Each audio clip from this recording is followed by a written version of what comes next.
medium. Remember, Lina, who was killed in Benalmádena in February, was given a risk level of medium as well. These are clear cases of mistakes being made by the system. These are predictive systems that said these women have no risk or not enough risk for them to deserve increased measures, and then they were effectively murdered. What we'd like to know, and what we think the authorities should want to know, is were those error rates that cannot be mitigated in any way, or could we have done something to improve how these systems assign risk and protect those women better? This is why data experts like Gemma Galdón believe the Ministry of Interior should allow an independent audit of Viagen. Data, how can you interpret it? So how do we know Viagen helps prevent violence against women? A few years ago, we compared active Viagen cases with those that were inactive. What we know is that once a woman reports a man and she's under police protection, the probability of further violence is substantially lowered. We've no doubts about that. The ministry remains on the fence about commissioning an independent audit. Viagen has evolved since it was introduced in 2007. The questionnaire is more detailed, and the negligible category of risk will soon be abolished. But researchers tell us that there are still no independent studies into how Viagen informs the decision-making of the police and judges. For Sophia, Viagen did eventually recognise the threat to her, but she only really felt safe once her ex-husband was in prison. There were 2 years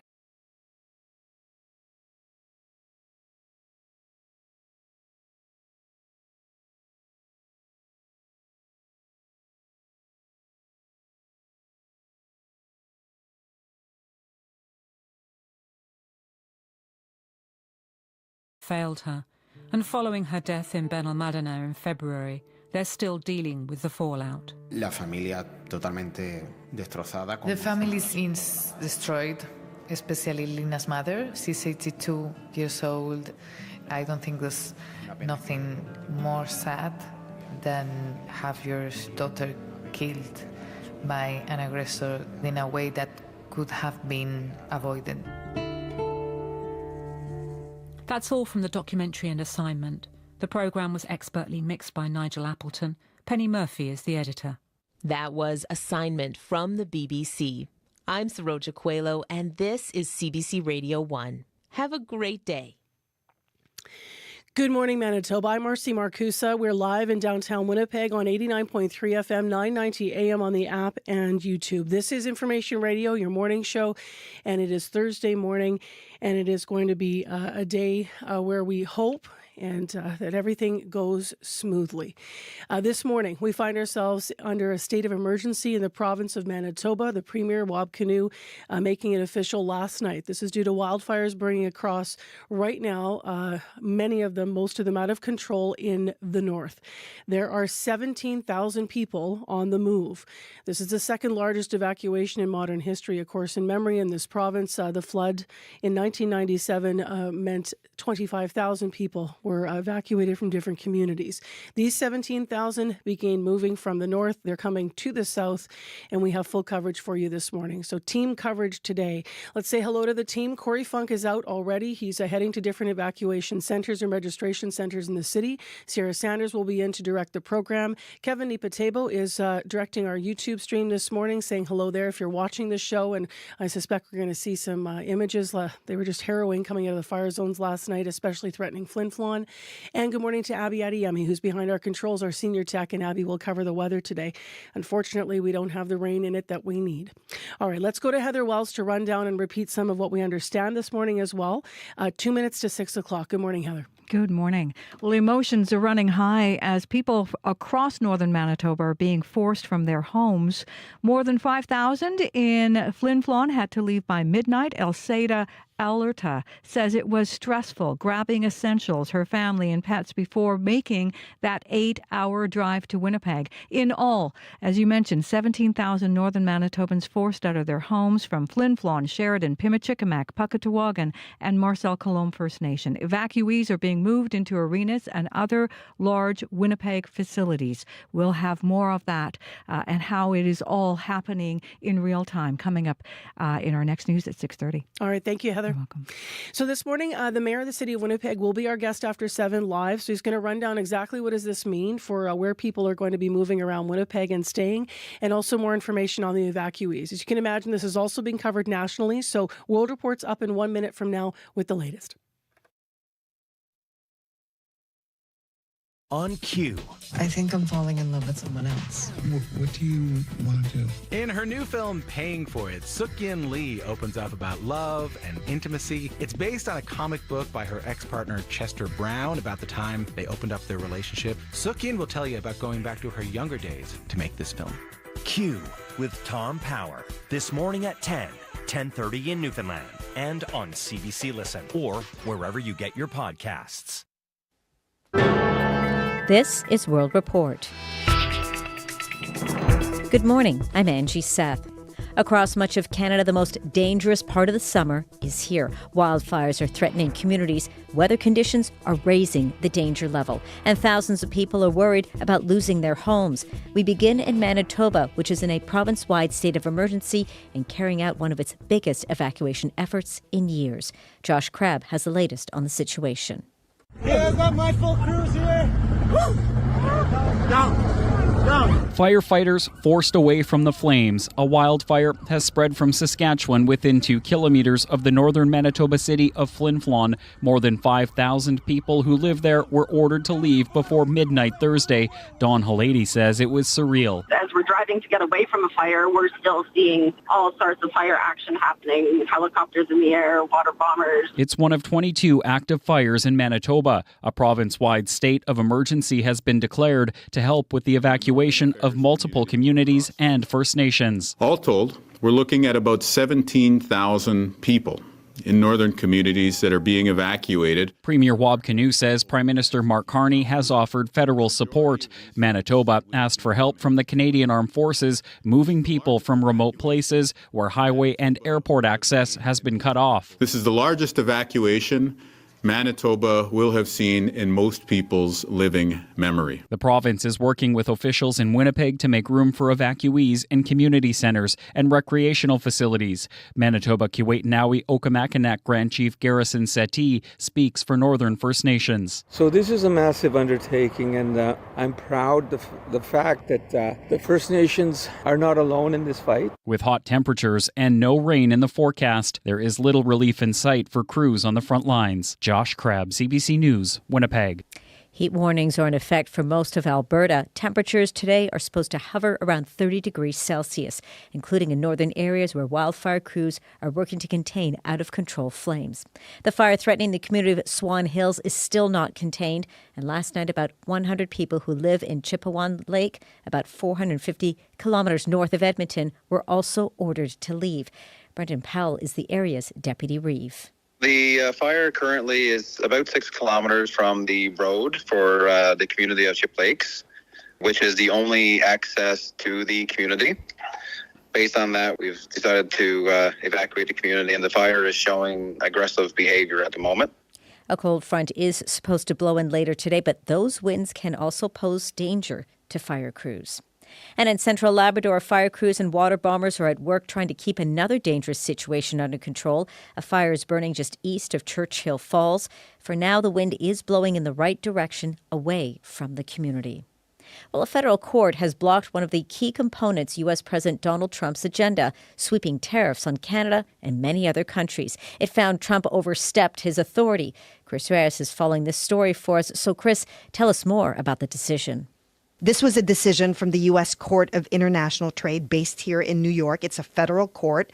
President Trump imposed these tariffs using the International Economic Emergency Powers Act, arguing that trade imbalances, among other things, constituted a national emergency, while a 3-judge panel has now disagreed with that, ruling that the president exceeded his authority on imposing these policies because regulating commerce is the job of Congress. This all came about after 5 small U.S. businesses sued the Trump administration over these tariffs. They were represented by the Liberty Justice Center. Jeffrey Schwab is one of their lawyers, and he believes they will win this case, even on appeal. I think the law is very clear, and what the president asserts is extremely broad. Our oral argument for the case with the 12 states, very skeptical of that assertion of power. What this court ruling doesn't affect, Angie, for now are those steel and aluminum tariffs that affect Canada. That's still in place for now. Okay, but does this mean the tariffs are dead? Well, almost guaranteed this case will be appealed quickly and all the way to the Supreme Court. And so it is dead for now, but the highest court in the land will have the last say. This is a significant defeat for Donald Trump. And Angie, we know the U.S. is in trade negotiations now as a result of these tariffs. It's a real blow for those talks. This White House has always argued that the U.S. has been treated unfairly on trade, and that has decimated American workers, communities, defense manufacturing. And in their mind, that's a national emergency. All right. Thank you, Chris. And with more on how this will affect Canada, let's go to CBC's Janice McGregor in our Parliamentary Bureau. So, Janice, what do we know so far?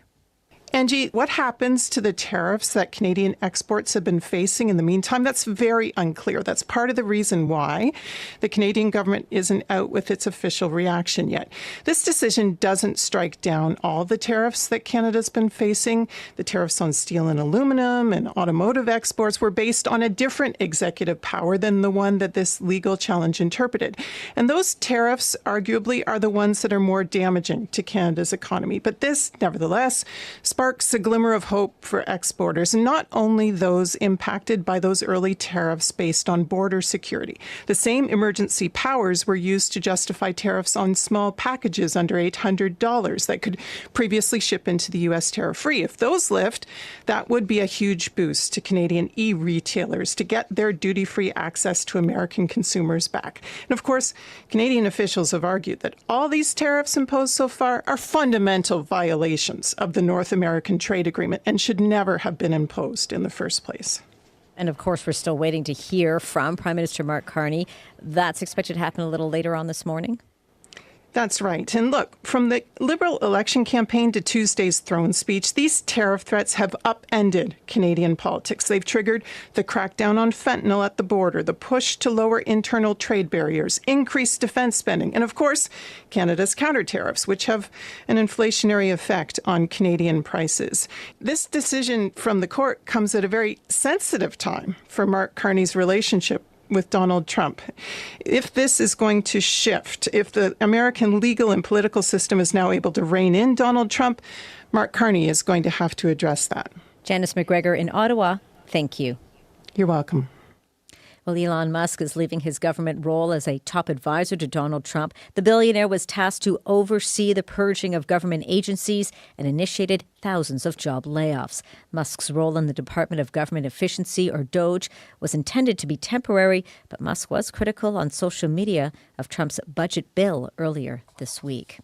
Federal health officials knew a pair of gold mines in the Northwest Territories were contaminating the city of Yellowknife back in the 1940s and 50s. It is all detailed in historical documents recently unearthed by a researcher, and one of those mines that was spewing arsenic into the area was Giant Mine. As Leni Lambert tells us, it remains one of Canada's most contaminated sites.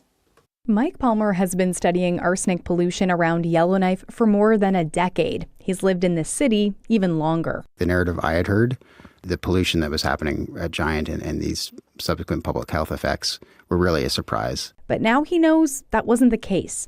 Palmer pored over hundreds of letters and water samples from Giant and Con gold mines from 1949 to 1956. They show consistent spikes of arsenic in Yellowknife Bay every spring, 20 times higher than what's currently considered to be safe for drinking water. A letter from one federal health official to another says 2 men working nearby got sick just weeks after Giant mines started roasting ore. They were admitted to the hospital and it was confirmed with arsenic poisoning by urine analysis. Con Mine was able to bring its arsenic emissions down that same year, but Giant didn't meaningfully do so until years later. It spat out more than 2,000 tons of poisonous arsenic trioxide dust per year until 1955. It certainly is disturbing. Ernest Betsina is a chief of the Yellowknives Dene First Nation. Losing some of our children, we're losing some of our dogs, the devastation that come with it, it does confirm that my people are telling the truth. The Yellowknives Dene First Nation has been pushing the federal government for an apology and compensation. The federal government appointed a BC lawyer and politician to assess the mine's impact on Indigenous communities. He's expected to deliver a report next year. Palmer hopes his study and the documents it sheds light on can be used as evidence in that process. Leanie Lambrank, CBC News, Yellowknife.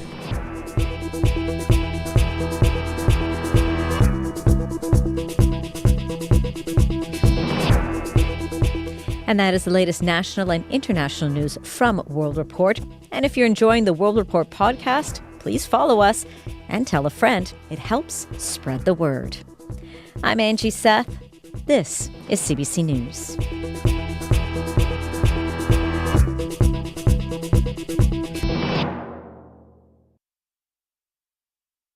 We're looking at about 17,000 people in northern communities that are being evacuated from their homes over the next few hours. The majority of these folks will be coming to Winnipeg. This is the largest evacuation Manitoba will have seen in most people's living memory. Good morning, Manitoba. I'm Marcy Marcusa. It is Thursday, May 29th, and we're going to have to stick together to get through this, and we will. That is the Premier, Wab Kinew, speaking late yesterday as the province-wide declaration of a state of emergency was called officially, right around 5:30. As you heard there, the evacuations in numbers, thousands of people on their way from the north to the south to escape raging wildfires. The pictures overnight on your social media feeds, I know on mine, have been harrowing. We're all watching particularly the city of Flin Flon to see what is going to be happening, and we have a full show of coverage planned to try and get you the information that you need. I'm Marcy Marcusa, as mentioned, with our whole team here at the show. You're on CBC 89.3 FM, 990 AM on the app and on YouTube. Corey Funk is going to be live. He's going to start this half hour in just a moment. He's out at Billy Mosienko Arena. That is one of the places where evacuees have been registering through the night. So we will get you there momentarily. Right now, let's plug into just the latest of what we know to this point with our news department. Heather Walls joins us live at 6:11. Hi, Heather. Good morning. Yes, and scrambling to get out of the fire zone. I'm having major anxiety, I'm not going to lie. That's Elseda Alerta as she made her move out of Flin Flon with her family. She's among 17,000 northern Manitobans now on the move as wildfires threaten their communities. Now, as well as Flin Flon, Sheridan, Pimachikamak, Puckatawagan, Marcel Colomb First Nations, all under evacuation order, and all those people moving to the south, as you say, Winnipeg, Portage-la Prairie, into arenas and other large facilities. In Winnipeg, an evacuation center, as you mentioned, is set up at Billy Mosienko Arena. 22 active wildfires are now burning in Manitoba, and to date, we have seen more than 100 fires, well above the average for this time of year. The average is 78. So we'll have more on the evacuation and people impacted and what they can do throughout the morning right here, and we'll have the latest coming up at 6:30. All right, Heather. Well, come in anytime. It goes without saying, and I know that Megan Ketchison is going to be coming in as well, so it's like full team coverage this morning, and thank you for the headlines. Thank you. So Heather's setting us up there for the day. So here's some numbers that you may want to have on hand. I'm just going to give these out before we look at the weather here. 211 has been set up for information about the wildfires, so keep that on hand. And then also note that 511, Corey says it a lot when we're covering the commute, right? That tells you what's going on with highways. You're going to want to know that today because obviously lots of traffic on highways as people have been moving out through the areas, but also some highways closed and threatened because of smoke and fire. Let's get into the actual temperatures. I wish there was rain in the forecast, but Abby, there really isn't. It's going to be another day of warm temperatures with the sun really taking most parts of the day, stretching from the south all the way up north. And there's still some haze in the air, especially in the northern part of the province, where we're seeing smoke from the fires affecting the skies and even the air quality. Hence, we have this special air quality statement which remains in effect for much of northern Manitoba, except for Churchill this morning. So if you're in those areas and you have issues with breathing out, advise you to avoid being outside for long. But here in Winnipeg, 16 degrees at this time, mostly cloudy. We're trying to see the sun make its appearance. Those clouds should clear as we get into the morning. Then sunshine will take over through the day. Though this light haze will linger for most of the day, it will get warm and breezy sometime in the afternoon with the winds shifting direction from the west, and then we will head to a high near 28 degrees. Tonight stays clear and mild. It stays clear and mild, and we're deep down to we're still going to stay around 16 degrees across the southern region from the Red River, Pembina Valley, Westman, Parkland, Interlake region. This morning we're seeing temperatures hover between 13 and 17 degrees. Also looking sunny, but with smoke in the air in most areas. Highs would be around 30 degrees, 29, 30. But further north, up north, we're seeing temperatures around 12 and 8 degrees at this time. And Churchill is cool at 5. But the smoke is a concern for folks in the northern parts of the province this morning. And the middle part of the north, of course, we're seeing those high temperatures, like you just said, Thompson 28. So this is not going to be helping the cause here. All right, Abby, thank you. Thank you. Let us have a look at traffic here. I'm just going to mention a couple of things. Louise Bridge is a big one, so it still does remain closed until June 1st here in Winnipeg. And also the St. Vital Bridge is closed down to one lane in each direction. Stay with us on CBC in a moment. We'll get you out to one of the evacuation centers.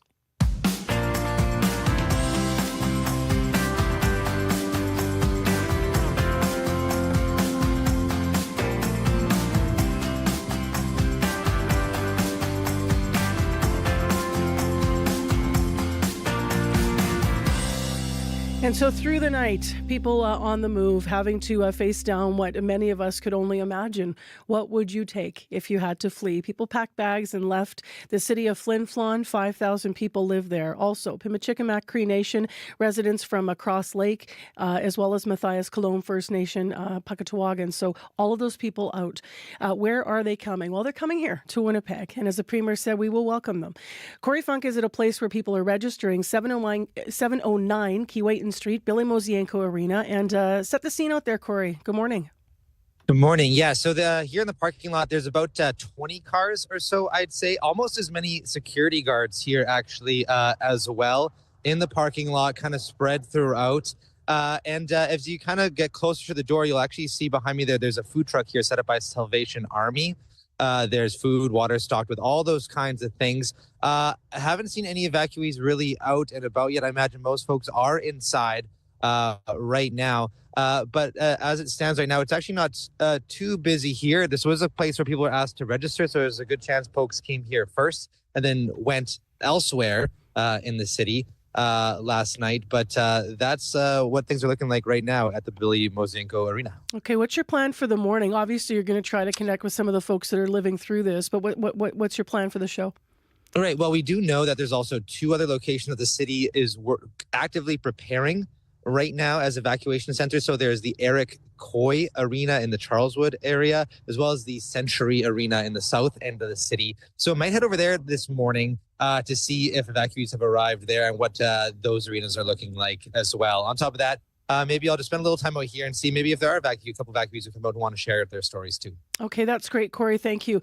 So Corey's live out there. Appreciate it. We'll talk to you in a bit. Thank you. That's Corey live at Billy Mosienko Arena. So that is, as I mentioned, on Keewatin. He was mentioning those other arenas. So the city of Winnipeg has said that, yes, Century and Evacuee will also soon be made available to the province and the Canadian Red Cross as well as they register people. So that's something to note as an aside here. Because of that, effective immediately, programming and rentals at those 2 arenas, along with Billy Mosienko, are cancelled until further notice, as you can imagine. So this all started because of a fire at a landfill landfill in Creighton, Saskatchewan, across the provincial border, and then that fire moved over onto our side.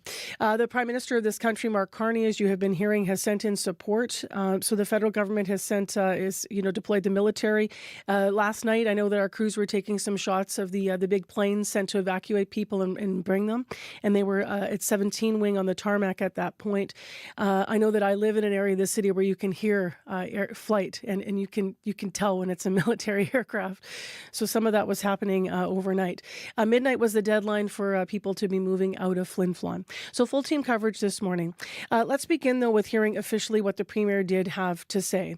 So Premier Wab Kinew spoke about the decision to evacuate 17,000 people during the press conference yesterday. This is a significant step we are taking to uphold our obligation to keep people safe. We're talking about roughly 17,000 people that we are looking to provide safety to and to prevent the loss of life. The wildfires in northern Manitoba have intensified since we gave our update this morning. Wildfire and emergency management officials have now been advised that evacuation orders have been issued for the city of Flin Flon, the communities of Pimichigamak Cree Nation, Puckatawagan Cree Nation, and the Northern Affairs community of Cross Lake.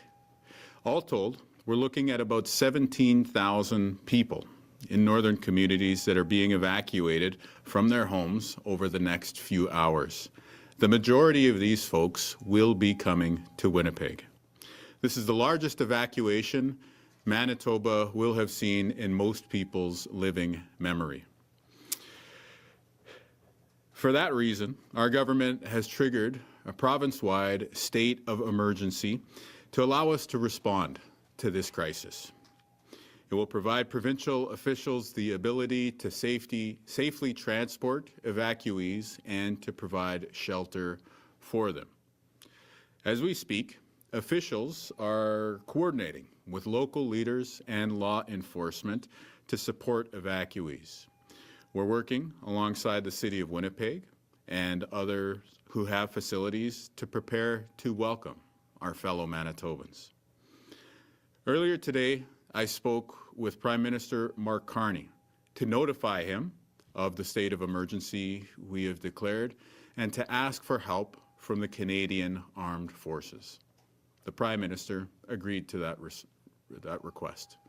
I also had an opportunity to speak to Premier Scott Moe of Saskatchewan, and we're working together to ensure any Saskatchewan people and Manitobans who are accessing healthcare in our province and will be impacted by this disruption to healthcare will be cared for. We are already engaging with the Canadian Armed Forces in a very deep way to ensure that flights to move these thousands of people will be deployed imminently. Emergency Measures has triggered emergency alerts in Pimichigamak, Cross Lake, and Flin Flon with specific instructions about how to make your way to safety. And now I want to speak specifically to people in the wildfire zone. If you are in Flin Flon, please go to Winnipeg. If you are in Pimichigamak or Puckatawagan, listen to direction from your local leadership. This is a moment of fear and uncertainty. This is a moment of concern. But I want to tell you that your fellow Manitobans will welcome you. We will get through this difficult period, and we'll get through this trying period the way that we always do, by working together. That was Premier Wab Kinew speaking with reporters. Now, that was yesterday, last night, right around 5:30, as the province made it official and we were in a state of emergency, also announcing evacuation orders and all of the instructions. So now we've had an overnight, of course, here. And as you just heard, people are about 20 cars outside the Bill-Mosienko Arena on Keewatin. That is one of the evac centers. You can find updates on our website at cbc.ca/Manitoba if you're able. Also, if you're out of your home and you need information, the number to call is 211. That's the line they've set up for services and information about the wildfires. In addition, the province encourages evacuees to register as soon as possible. So you're in the system and you're accounted for. And that is online. That is redcross.ca/2025. That's the number. Manitoba Wildfires, full words. So redcross.ca/2025 Manitoba Wildfires. You can also register with the Red Cross by phone, and that is 1-800-863-6582. Your neighborhood, your community, your country, your world, your news. Your news that matters. News that belongs to you. Your World Tonight. Every night, 7 days a week on CBC Radio 1. On demand on the CBC Listen app and everywhere you get your podcasts. 6:23 a.m. Good morning, Manitoba. I'm Marcy Marcusa. Thanks for joining our team here at CBC. Next local news at 6:30 with Heather Wells as we continue to update the fire situation. If you need to call us this morning for any reason, if you're in need or if you have something to share around the fires, you can call us live to the show at 788-3093, 788-3093.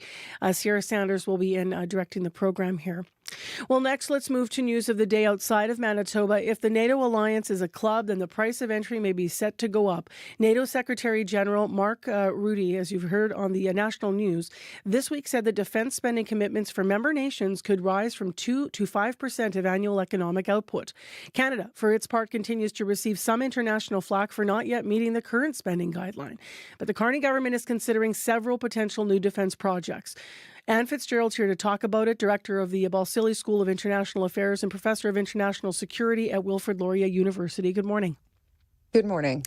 What pressures are pushing these concerns around defense spending right now to the forefront? Well, I think NATO members are only too aware that the world's now a profoundly different place than it once was. Russian aggression towards Ukraine and closer to the European front lines is also a reality that Europe lives with. U.S. pullback from Europe, its stated expectation that European and NATO members like Canada must do more to fund their own defense capability. And also statements from President Trump in the recent past, such as the U.S. intended refusal to come to the assistance of allies who do not meet the minimum NATO defense spending guideline, all account for this mounting pressure. Canada, as I mentioned, wasn't meeting the previous target. How are we going to reach 5%? Well, like all countries in the alliance, Canada must really define what its priorities are and then commit a budget to it and resources and also detailed execution plans. You know, without these things, goals will remain aspirational and not achievable. And these plans must recognize the threats that are posed to our way of life here in Canada. They're not border dependent. They don't just affect the periphery. They attack the middle of the country as much as they attack the borders. And they concern 5 domains these days, not just 3, land, sea, and air, but also cyber and space. And, you know, our way of life here involves data and digitalized processes on a daily basis, not just for personal banking, medical services, corporate intelligence, et cetera, but our critical infrastructure, our dams, our hydroelectric. So this infrastructure is like roads, water, sewage systems. It's so important, and adversaries seek to bring this down to disable our ability to protect and defend. So, you know, defense spending is not just about traditional defense. It's about an injection into the new general purpose technology that has to be the foundation on which our society works, on which our economy works. There are also conversations this week, people may have heard about Canada joining a rearmament plan with Europe. Obviously, in the throne speech, there was conversations out of that. And then a missile defense system with the U.S. This is the quote-unquote Golden Dome. Where do you think our priorities should lie if the government is seriously pursuing, you know, the restructuring of defense in this country? Right. Well, first of all, we need to make the Canadian Armed Forces a highly attractive institution for future Canadian personnel and leaders. We need to put in place the wherewithal to attract and retain this talent. Secondly, we need to develop this dual usage infrastructure that I've just spoken about: AI, compute, data, and cybersecurity systems. And use the revitalization of the defense industrial base to as a key to unlock this investment. But we need to lock it down with Canadian intellectual property that others, like Europe, will then desire and benefit from through collaborative investments. So once this is done, will not only be less vulnerable, but also interoperable with our allies, and we'll be able to participate in things like the Golden Dome and others. But until we have that general purpose infrastructure, we can't be project specific. We'll leave our conversation there, and thank you very much for being with us today. Many thanks. That's Anne Fitzgerald. She's director of the Balsillie School of International Affairs. She's a professor as well of international security at Wilfrid Laurier University. Our community. Those who shape this place come from all walks of life. Some of us you hear every day. And others are working hard to make Manitoba a better place. The movers and shakers. The change makers. The people making a difference. And CBC Manitoba is where you'll hear their stories. CBC Winnipeg News at 6. Information radio. Up to speed. Radio News. CBC.ca/Manitoba. Watch, listen, experience Manitoba.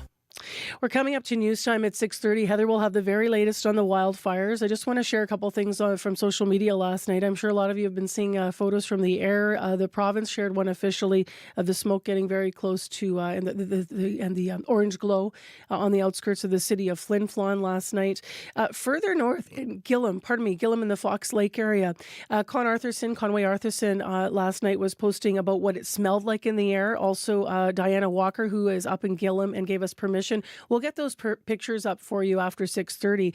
She was interesting because she was taking a picture in Gillam of the sky, and it was just completely orange. Now, this is an area that's not in evacuation mode, so this is coming from the fires that are further south to them, but it's completely orange. And then later, like a few hours later, it's clear. So there's clearly movement in this fire, obviously. Conway Arthurson said the smoke was not as thick yesterday as it was the day before. So they were feeling all of this and smelling it as things were changing. So it seems like things were shifting then yesterday. And of course, that was ahead of the evacuation order that we all know ultimately did come. We do have 18 fires burning in the province. Heather's going to update that actually at 6:30. And the fire right now in Flin Flon is listed as out of control. So is Lynn Lake. The Easterville fire is also in effect. The Sheridan fire is out of control. Cross Lake, Woboden, and Whiteshell. And on Lac du Bonnet and Lovin at Facebook last night, they were also alerting about some hot spots in the area, although that fire has not been relisted as problematic. So we're going to get the very latest now from your CBC Winnipeg News. This is CBC News. Good morning. I'm Heather Wells in Winnipeg. At 6:30, it is 16 degrees. No rain in sight for anyone fleeing the wildfires. In Winnipeg today is going to be sunny, hot and hazy. A high this afternoon of 28. Some tense moments during a mass evacuation of a northern Manitoba city. Wildfires are forcing thousands of people to leave their communities and their First Nations. Evacuees say there were lineups trying to get out of the city of Flin Flon. Dawn Halady lives in nearby Creighton, Saskatchewan, and owns a couple of businesses in Flin Flon. Just seeing everybody exit the community all in a panic was really, really emotional. I'm not that emotional of a person, but it was instant tears as soon as I saw, what the pandemonium that everyone was kind of going through. Lady plans to head to Regina to visit her son. Now, this large-scale evacuation involves about 17,000 people fleeing as wildfires intensify. Many are being flown into Winnipeg by military aircraft. Premier Wab Kinew says there is no time to waste. The military is being called for help here because of the sheer scale of these 17,000 folks that we need to move relatively quickly. We're talking about hours instead of days to move this amount of people. And we're standing up shelter for those folks at the same time. Now, it's not just Flin Flon, also the community of Sheridan, Pimachikamak, Puckatawagan, Marcel Colomb First Nations, as fires burn near those communities. Right now, 22 wildfires are burning throughout Manitoba. Evacuees are being moved into arenas and other large facilities in Winnipeg. Billy Mosienko Arena is being used as a reception center. The city has also made Century and Eric Coy arenas available for use if needed. Programming and rentals at those arenas have been canceled. Evacuees are being encouraged to register with the Red Cross as well. Now, the leader of the group representing Northern Chiefs is confident in the face of this wildfire threat. Garrison Settee is Grand Chief at Manitoba Kuwait Naui Okamakanak. His home community is Pimachikamak Cree Nation, one of the First Nations under an evacuation order. The people on the ground are amazing. The firefighters are heroes to all of us. In essence, what we are doing together is saving lives. You know what the emergency management teams are doing, they are saving lives, and that means a lot to me. We know that we're able to take people to safety. Settee says he is sure the people of the affected First Nations communities are ready for these challenging days ahead. We will bring you the latest on this province-wide state of emergency throughout the morning, right here on Information Radio. Calls for 2 Calgary lawyers who hired a private investigator to follow a Manitoba judge to be disbarred. And making this argument, the prosecutor for the Law Society of Alberta. John Carpe and Jay Cameron both work for the Justice Centre of Constitutional Freedoms. That group was involved in a court case challenging COVID-19 restrictions in 2021. It was presided over by Manitoba Justice Glenn Joyal. Carpe and Cameron hired a private investigator to follow Joyal, hoping to catch him breaking pandemic-related restrictions. The men face penalties from the Manitoba courts and the Law Society in this province, including being banned from practicing law in Canada for 3 years. They now face Law Society of Alberta citations. Their lawyers argued yesterday the consequences of their actions have already been severe, asking the panel to impose a suspension. The panel has reserved its decision. Work has resumed on repairing St. Vital Bridge, and along with it comes the traffic jams. Crews have been working on that bridge since 2022. They left last October, but then they returned earlier this spring. Public Works Chair Janice Lukes says she understands some people might be frustrated, but says the work has to be done. This is Winnipeg. It's construction season. I would say you're going to end up with a spectacular state-of-the-art bridge. So it will be worth the wait. You won't have to deal with this for probably another 60 to 75 years, unless something unusual happens. Crews working on the St. Vital Bridge still have to apply protective coating to steel girders, landscaping, and ditch work. That is all expected to wrap up this summer.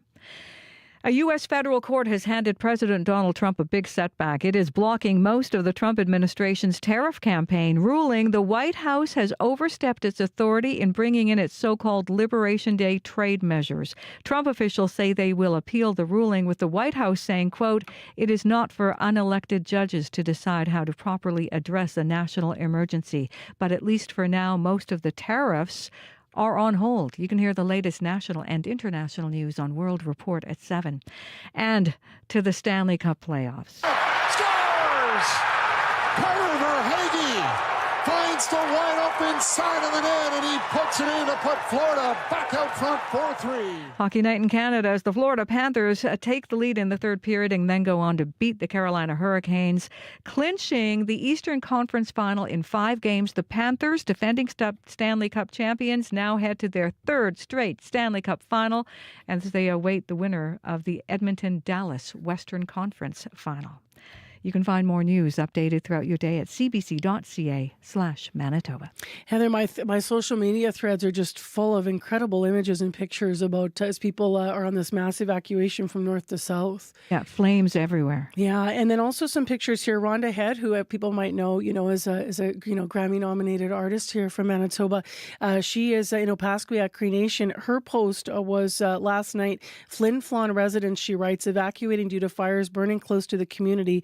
Pray for all affected. Firemen fighting the fires as well. The vehicles just keep coming and coming. And it's just this lineup, of course, of people getting out. But it's orderly, and hopefully it's going to mean that people are protected and they're finding their way to safety. Mm-hmm. And I do know that officials were saying, if you have space in your car, not everyone has a car. If you have space in your vehicle, please take others with you. Yeah.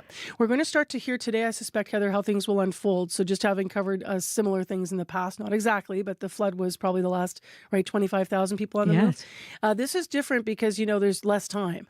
So I suspect that the calls for, just having been in Lac du Bonnet, the calls for even clothing and maybe in some cases shelter, as you said, carpooling. Maybe there's going to be a lot of needs that pop up here that might be slightly different than in our flood situations in the past in this province. Yeah, and the Premier yesterday urging people in Winnipeg, anywhere where evacuees are arriving, to be welcoming, to try to help out any way you can. Yeah.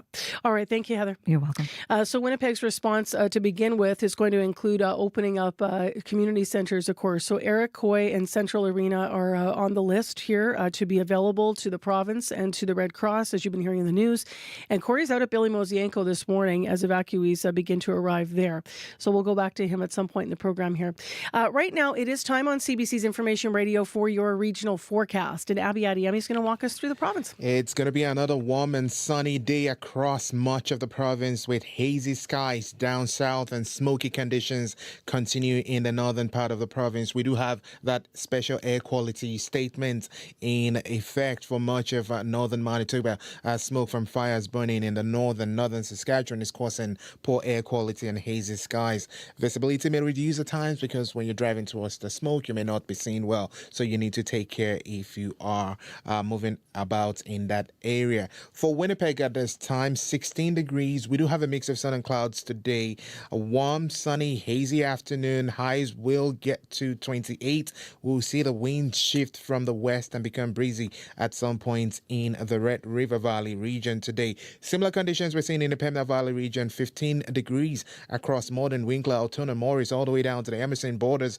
We're looking at the sun making its appearance now. Today will be sunny and hazy with west winds becoming mild. Highs will be around 28 for folks in that part of the province. We head west now. Brandon is mainly clear at 7 degrees. Today will be sunny and hazy with breezy west winds. Highs will get to 26. In Dauphin, we're looking at temperatures around 12 degrees with sunny conditions at this time. Today will stay sunny. Light haze will be felt in that part of the province. Breezy winds from the west. Highs will get to 29. In Gimli, we're looking at temperatures at 14. For the Interlake region, the skies will begin to clear. It's partially cloudy at this time. Expect sunny, hazy skies through the day with breezy west winds. Highs will touch 27, 28 for that region. Now up north where we have that warning in effect in the powerful influence surrounding areas, we're seeing smoky skies at this time with temperatures around 14 degrees. Now the smoke from the fires will continue. It's going to make the skies really smoky and the air will be poor. So you need to take care. Highs for that part of the province will get to 30 degrees today. Then we travel into Thompson where we see sunny conditions also with smoky skies. The temperature at this time around 9 and 10 degrees for surrounding areas. Today stays sunny with widespread smoke easing later in the day, and we'll see some southeast winds. Then it's going to become mild. Highs around 28. Further north in Churchill, 5 degrees, sunny. Mostly sunny today, breezy northeast winds, highs around 16. So, Marcy, northern Manitoba is smoky and Churchill is cooler, while down south we're seeing warmer and hazy conditions. Winnipeg right now, 16 degrees. All right, thanks, Abby. Thank you. Well, just because I mentioned Lac du Bonnet, I want to read directly from their emergency management page online as they responded to the state of emergency. There are no evacuations for the Lac du Bonnet area right now, to be clear, but they do say be prepared, have a go kit, be registered for Connect notifications, be fire smart. Right now, no fires, nowhere, no time. So what I was referring to was last night, they had circled an area they were watching, but no fires, nowhere, no time right now. And so please check those pages or be alerted by your local RMs, as the Premier has encouraged people to do all across the province. So 211 is the fire number. 511 is for highways. On the commute this morning, you should be okay. 788-3093. I suspect some of the highways are busy. We have 3 bridges affected, though, in Winnipeg by different things. Louise Bridge is closed. St. Vital Bridge is down to 1 lane in both directions. And the bridge that takes you from Abenoji-Meekinaw right around the university over onto Pembina Highway is a problem. One of the curb lanes is down when it's all coned off, and so people are supposed to be merging, but that's such a busy merging area that it gets kind of muddled up really quick. So take it easy and be careful through that spot, and call us if you have a problem. It's 788-3093. Phil DeMont joins us at 6:42 on Information Radio with our business news. Good morning, Phil. Morning, Marcy. So Prime Minister Mark Carney's promise to export more of Canada's Natural Resources is getting kind of an early test, but it's not oil, right? No, it's potash, important worldwide as fertilizer, and Canada's Nutrien out of Saskatchewan, the largest producer of potash on the planet. The company said this week it wants to build a new terminal at a West Coast port to boost its Asian exports. Now, the plan, at least in many people's minds, represents an early test as to how friendly the new Carney government will be. The perception of Justin Trudeau's government was that it wasn't particularly business-friendly, so the idea is Carney wants to change that channel. Governments talked about Canada becoming an energy superpower, and the idea is you reduce red tape, speed up permits approvals to allow more pipelines and that kind of stuff to get built. That would in turn get our resources more on world markets. But generally we think of that strategy in terms of oil and gas because that's where the pipelines have been. Nutrien, though, is eyeing similar infrastructure but to export potash. Company right now does something similar basically out of North Van. It goes, sends potash there by rail to the port there, handles about 10 million metric tons of potash out of that facility a year. But Nutrien also ships through Portland, Oregon. There, the facility handles about 7.5 million metric tons of potash, but Washington's aggressively cutting its regulatory burden on companies, and that could speed up Portland's approval as a destination for Saskatchewan's potash. Nutrien actually already produces or sends product east to St. John, New Brunswick, through a pipeline. Apparently, you take potash, you not liquefy it, but you mix it with a liquid to make a slurry, and you ship it that way. I didn't realize you could do that. No word on whether Nutrien is considering that kind of a pipeline to go west. Let's go to another story here, Phil. Also developing, Washington's tariff strategy just hit a major roadblock. It happened late yesterday. And can you walk us through it? Yeah, the U.S. Court of International Trade ruled that U.S. President Donald Trump overstepped his authority when, at the beginning of the year, he imposed 10% tariffs on most U.S. imports. Three-person panel said the president went too far in invoking his emergency powers to impose the tariffs. Court said in this case, Congress, not the president, should have the final say on trade barriers. News boosted stock futures overnight. They're set to burst when to pop when the markets open today. That's because most companies have opposed the imposition of tariffs on what they bring into the U.S. Washington says it'll appeal the ruling. Experts say a higher court could overturn the result. Goldman Sachs, though, says the administration does have some cards to play if it wants to get the tariffs back up and running faster. The ruling is against across-the-board tariffs, blanket tariffs, if you think of it that way, not on individual sectors. So the government could go, steel, aluminum, etc., and, do each one separately. Washington also could replace the existing 10% levy with a 15% one, but under a different law. That tariff, though, would only have a 150-day lifespan before requiring congressional approval. But as the newscast was saying, regardless of the administration's next move, this court ruling, at least for this week, serious blow to Trump's economic strategy. And still staying with Donald Trump, people are calling him Taco? Is that his nickname? Yep, a reporter asked Donald Trump what he thought of his new nickname, TACO. Coined by a British newspaper columnist, it means Trump always chickens out. So they're poking him, they're needling him. Yeah, it's a reference to his penchant for announcing new tariffs, then kind of almost immediately backing away from them. Did it with China, did it somewhat with Canada, did it with the EU. You usually associate sports figures with nicknames. Magic Johnson, Sid the Kid, but business people get them as well. Maybe the most famous is the Oracle from Omaha, which is Warren Buffett's nickname. But J.P. Morgan Chase CEO Jamie Dimon, known as the White Knight of Wall Street because of his help righting the U.S. economy after the financial crisis of 2008, former U.S. Federal Reserve Chair Alan Greenspan was once dubbed the Undertaker because he kind of looks like one. And Facebook CEO Mark Zuckerberg is known as Sandals because of his earlier footwear choices. One handle you don't want, former Sunbeam CEO Al Dunlop was known as Chainsaw because of his ruthless cost cutting. He was also named one of the worst CEOs of all time. What's going on in the markets, Phil? Right now, Europe is up a bit, but it's losing some of its altitude. Germany, France in positive territory. The UK is flat. Stronger day in Asia with the Nikkei in Japan and Hong Kong up well over 1%. Oil's up 33 cents, $62.17. Gold's flat, $3,295 an ounce. And the Canadian dollar, it's also flat, trading at 72.31 cents U.S. All right, thanks, Phil. Thanks, Marcy. That is Phil DeMont reporting with Business News on CBC.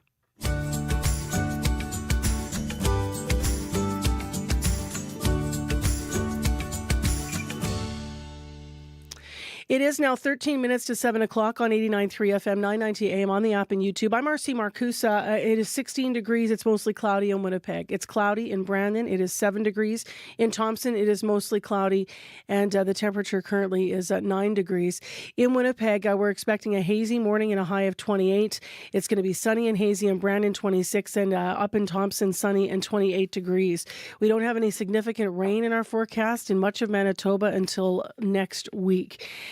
This morning, as you know, 17,000 people are on the move. We are in a provincial state of emergency. The military is here and or on the way as they continue to help people evacuate from north to south. The city of Flin Flon, 5,000 people live there. They're all on the move here to stay with friends and family, is what the Premier said, trying to find those personal spots to stay. Otherwise, there'll be in evacuation centers that are currently being set up in Winnipeg. Billy Mosienko Arena is one of them where people are registering this morning with the Red Cross. We have full coverage, team coverage of this, as this is one of the largest evacuations in our province's history. In case you're wondering, 17,000 people in this from the north.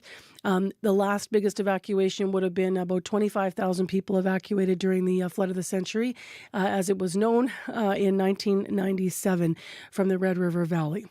Quick traffic note here for you in the city of Winnipeg. I got a call from Brad. There's a blockage at Archibald northbound and southbound. There's crews at work there, so you're going to get funneled through and it could slow you down. You can reach us on the traffic line. We're also calling it the fire line, 788-3093 if you have a need this morning or something to share. Well, speaking of something to share, as if we needed a reminder of how dangerous fighting wildfires is, a video came out showing firefighters getting out of the way of the flames just in the nick of time. This was shot by wildfire fighters working near the Saskatchewan-Manitoba border between Creighton and Flin Flon. And as we've been telling you, this fire started in Saskatchewan and came over the border into Manitoba. It shows people in orange fire suits jumping into the back of a pickup truck. There's flames shooting up behind them. A note, of course, what we're listening to are people, of course, in the middle of a tense, dangerous situation, and there is strong language.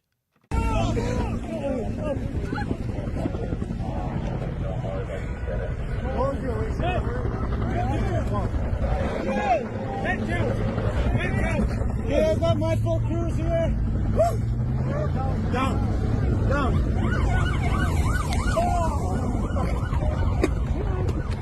Yeah, we should have hurried up. Hey, Count, your boys. Full day crews here. We're all here.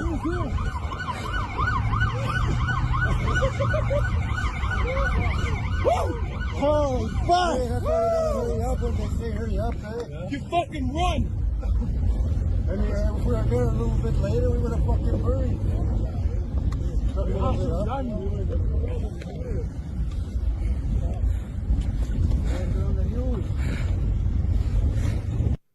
Heightened moments, of course, as firefighters did escape being hurt in that video that's been shared. Shot by firefighters near surging wildfire near Flin Flon, Manitoba. So if you needed a reminder of why all of these people are on the move, we're in a very dangerous situation. Before our next interview, we have to turn to another official here on the wildfires, and that is Manitoba Kuwait Nawi Mackinac Grand Chief Garrison Sethi. He spoke to reporters late yesterday. As we speak, about 17,000 people are being evacuated, and there's a coordinated effort between the First Nations and the municipal governments and also the province to make sure that people are mobilized and that people are taken to a place of safety. That is our utmost concern at this time, and it is encouraging to know that the Premier has stepped up to support these First Nations and the other communities. So it's really comforting to know that we have that support. And I'm from the Pimichika Cree Nation, where the evacuation is now taking place. I've been in conversation with my chief, and the emergency team there has been very, very busy trying to coordinate the logistics of this evacuation, because at least 8,000 people are being evacuated from my First Nation, this Pimichika, and it's a massive undertaking, but I do know that the chief and the council are very strong, and they're doing their utmost to ensure that the people are aware that they have to be evacuated, and that they can be assured that there's an effort made to make sure that they are looked after wherever they end up. And I know mostly Winnipeg locations are available, I think, or getting ready to be made available for our people. So this is a massive undertaking, and I'm proud of the fact that the First Nations are not alone in this fight, because I know that the Premier's also talked to the Prime Minister, and that's very comforting. But that communication is so important, because that's what it's going to take to ensure that the people are evacuated, that the people are safe, and that's our utmost important, our utmost concern, I should say. So I'm happy that the province has stepped up and that the Prime Minister is aware of what's happening here in Manitoba. And because it's Northern Manitoba, most of the people that live in Northern Manitoba are First Nation people. That's why we are very concerned that, that we do our utmost to support these people, especially the elders and those that have chronic illnesses, respiratory problems, and also mobility issues. But I'm confident that we will be able to do this. I'm confident that we'll be able to do this successfully, because I know that we have so many people working with us, and the people on the ground are amazing. The firefighters are heroes to all of us. In essence, what we are doing together is saving lives. What the emergency management teams are doing, they are saving lives, and that means a lot to me. We know that we're able to take people to safety. MKO Grand Chief Garrison Settee speaking to reporters late yesterday as the gravity of the situation and the scale of the issues were starting to become clear to all of us. Flin Flon, the community of Sheridan, Pimicikamak, Pakatawagan, Marcel Colon First Nation, all being evacuated. As we've been mentioning that number, the thousands of people on the move. Well, my next guest actually has a love in his heart for Flin Flon, I understand. Moshe Lander loves going there. How you doing? I'm well, thanks, but really sad listening to that story as I was waiting to come on now. Yeah, I know.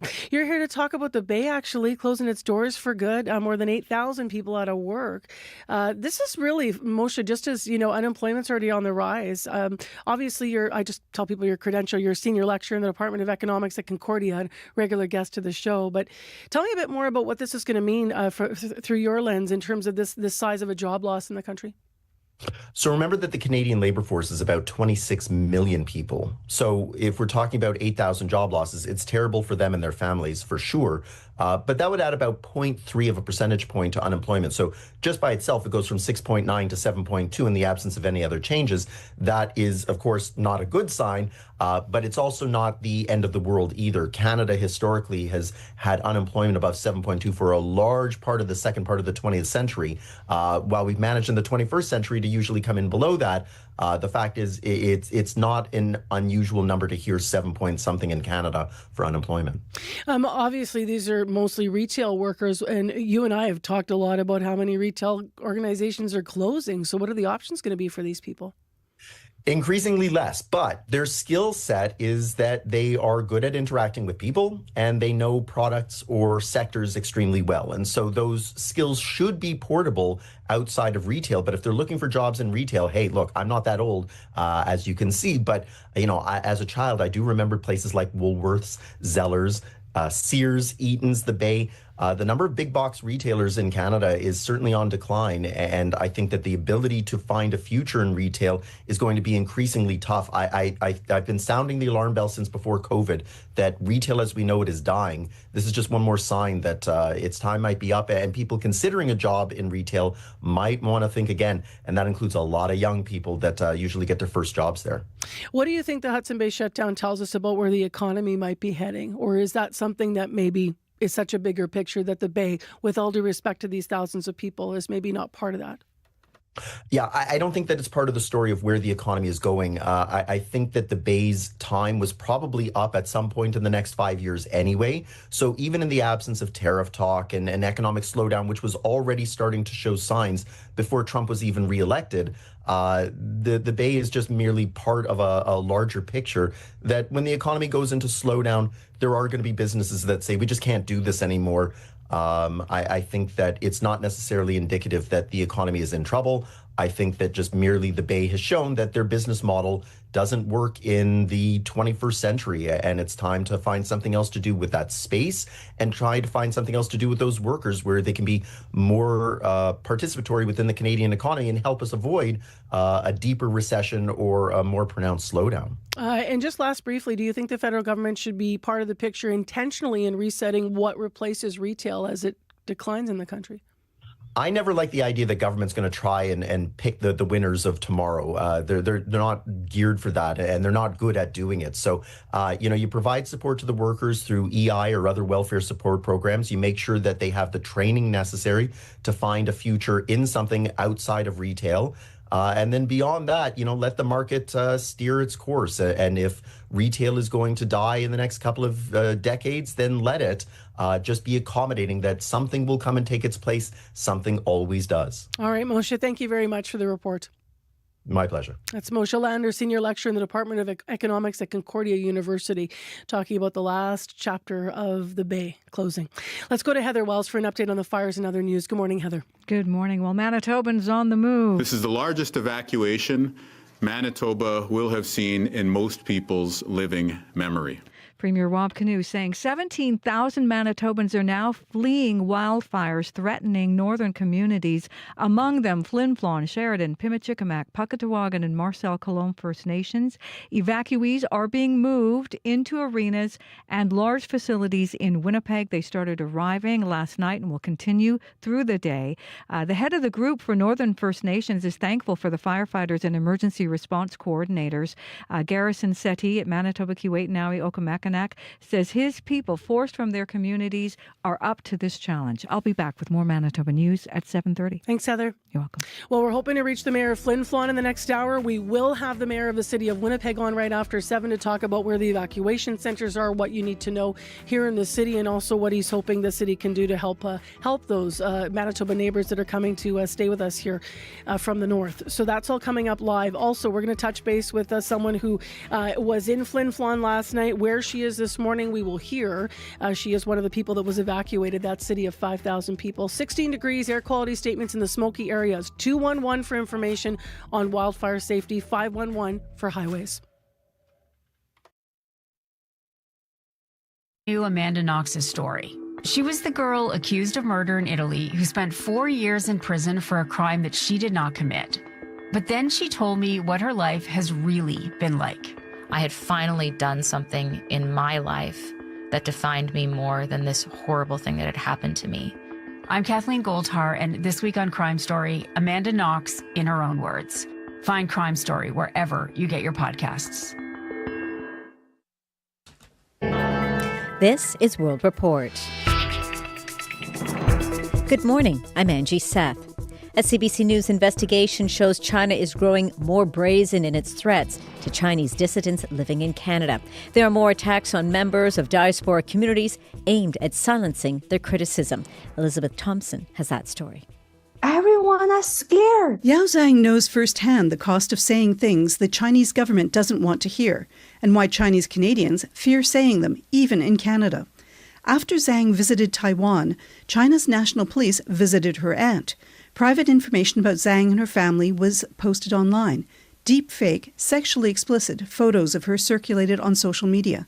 Global Affairs blamed the attack on the Chinese government. Every Chinese overseas has to deal with this mental issue. I mean, they can reach you, of course, online or through your relative in China. An investigation by CBC News in conjunction with the International Consortium of Investigative Journalists reveals that attacks by the Chinese government on dissidents are on the rise, in Canada and around the world.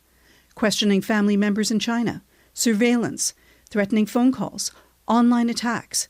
Many are targeted for talking about what China calls the five poisons: Hong Kong democracy, treatment of China's Uyghur community, Tibet, Falun Gong, Taiwan. Michael Kovrig is a former diplomat who was detained by China.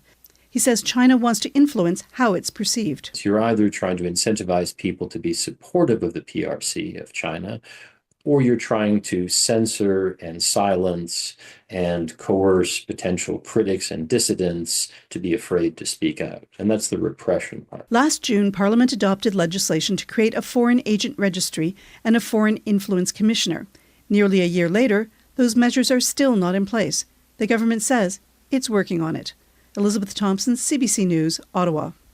Manitoba is in a province-wide state of emergency and is carrying out a major evacuation effort. Huge wildfires are forcing nearly 17,000 people to leave their homes. Here's Premier Wab Kinew.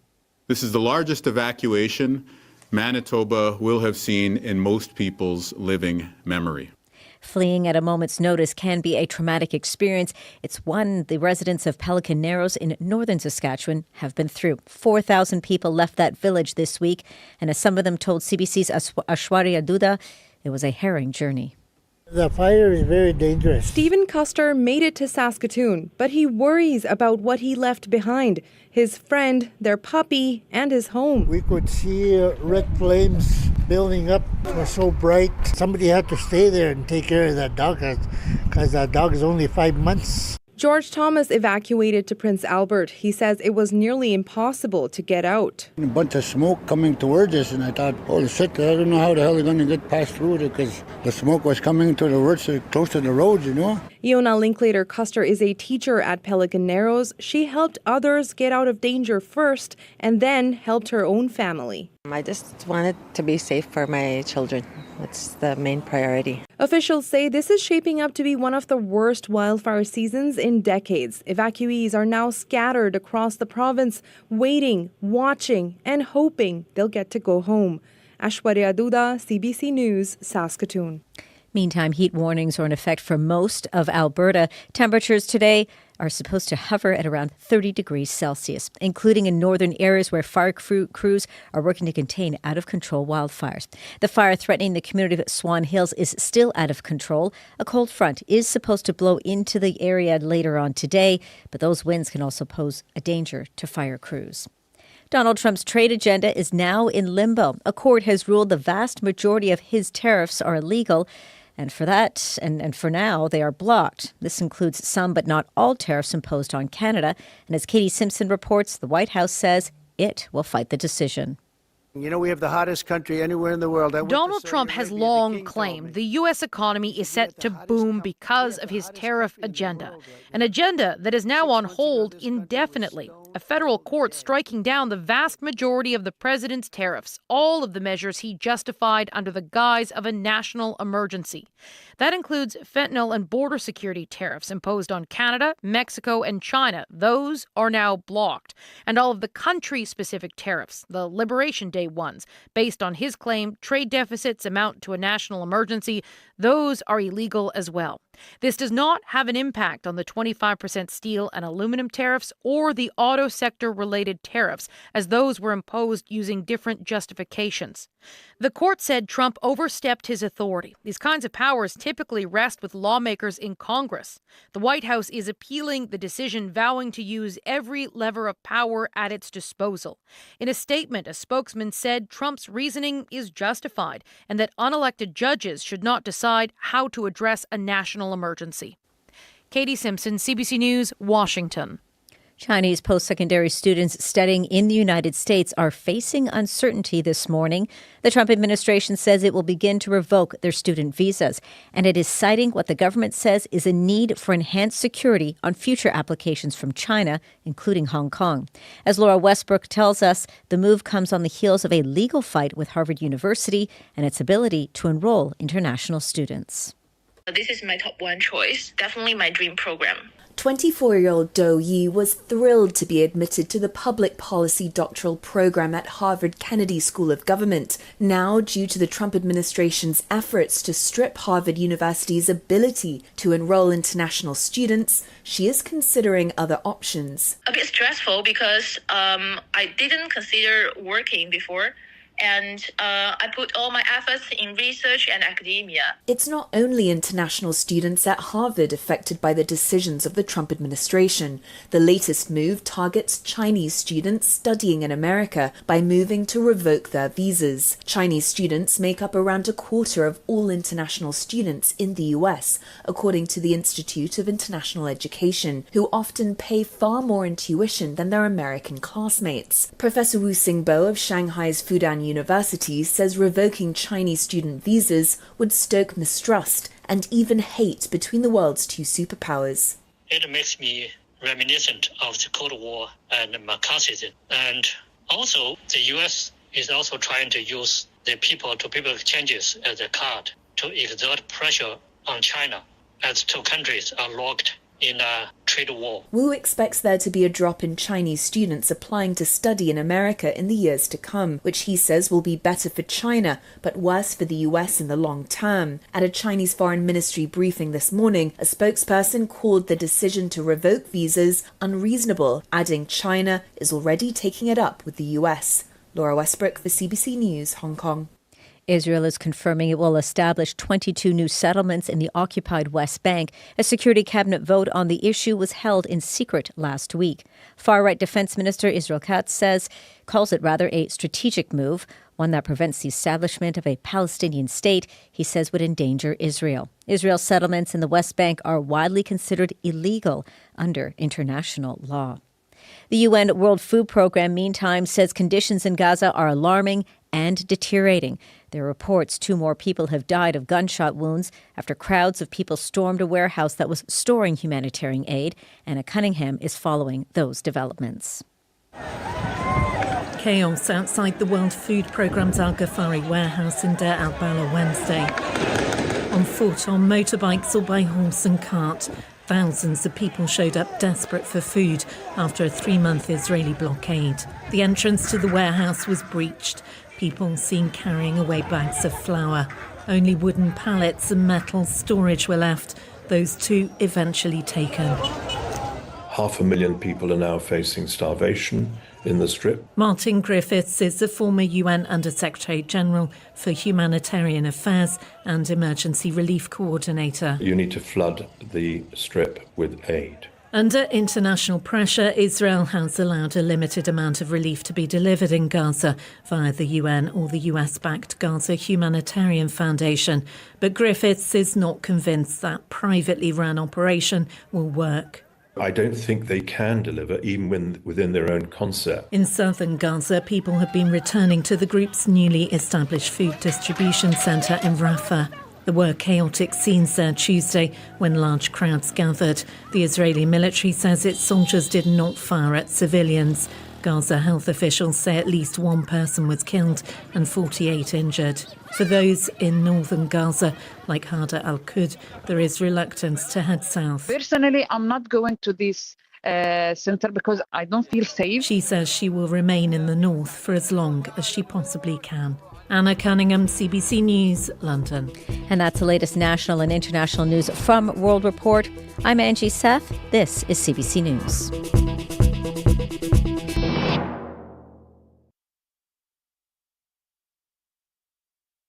In uncertainty, this is a moment of concern.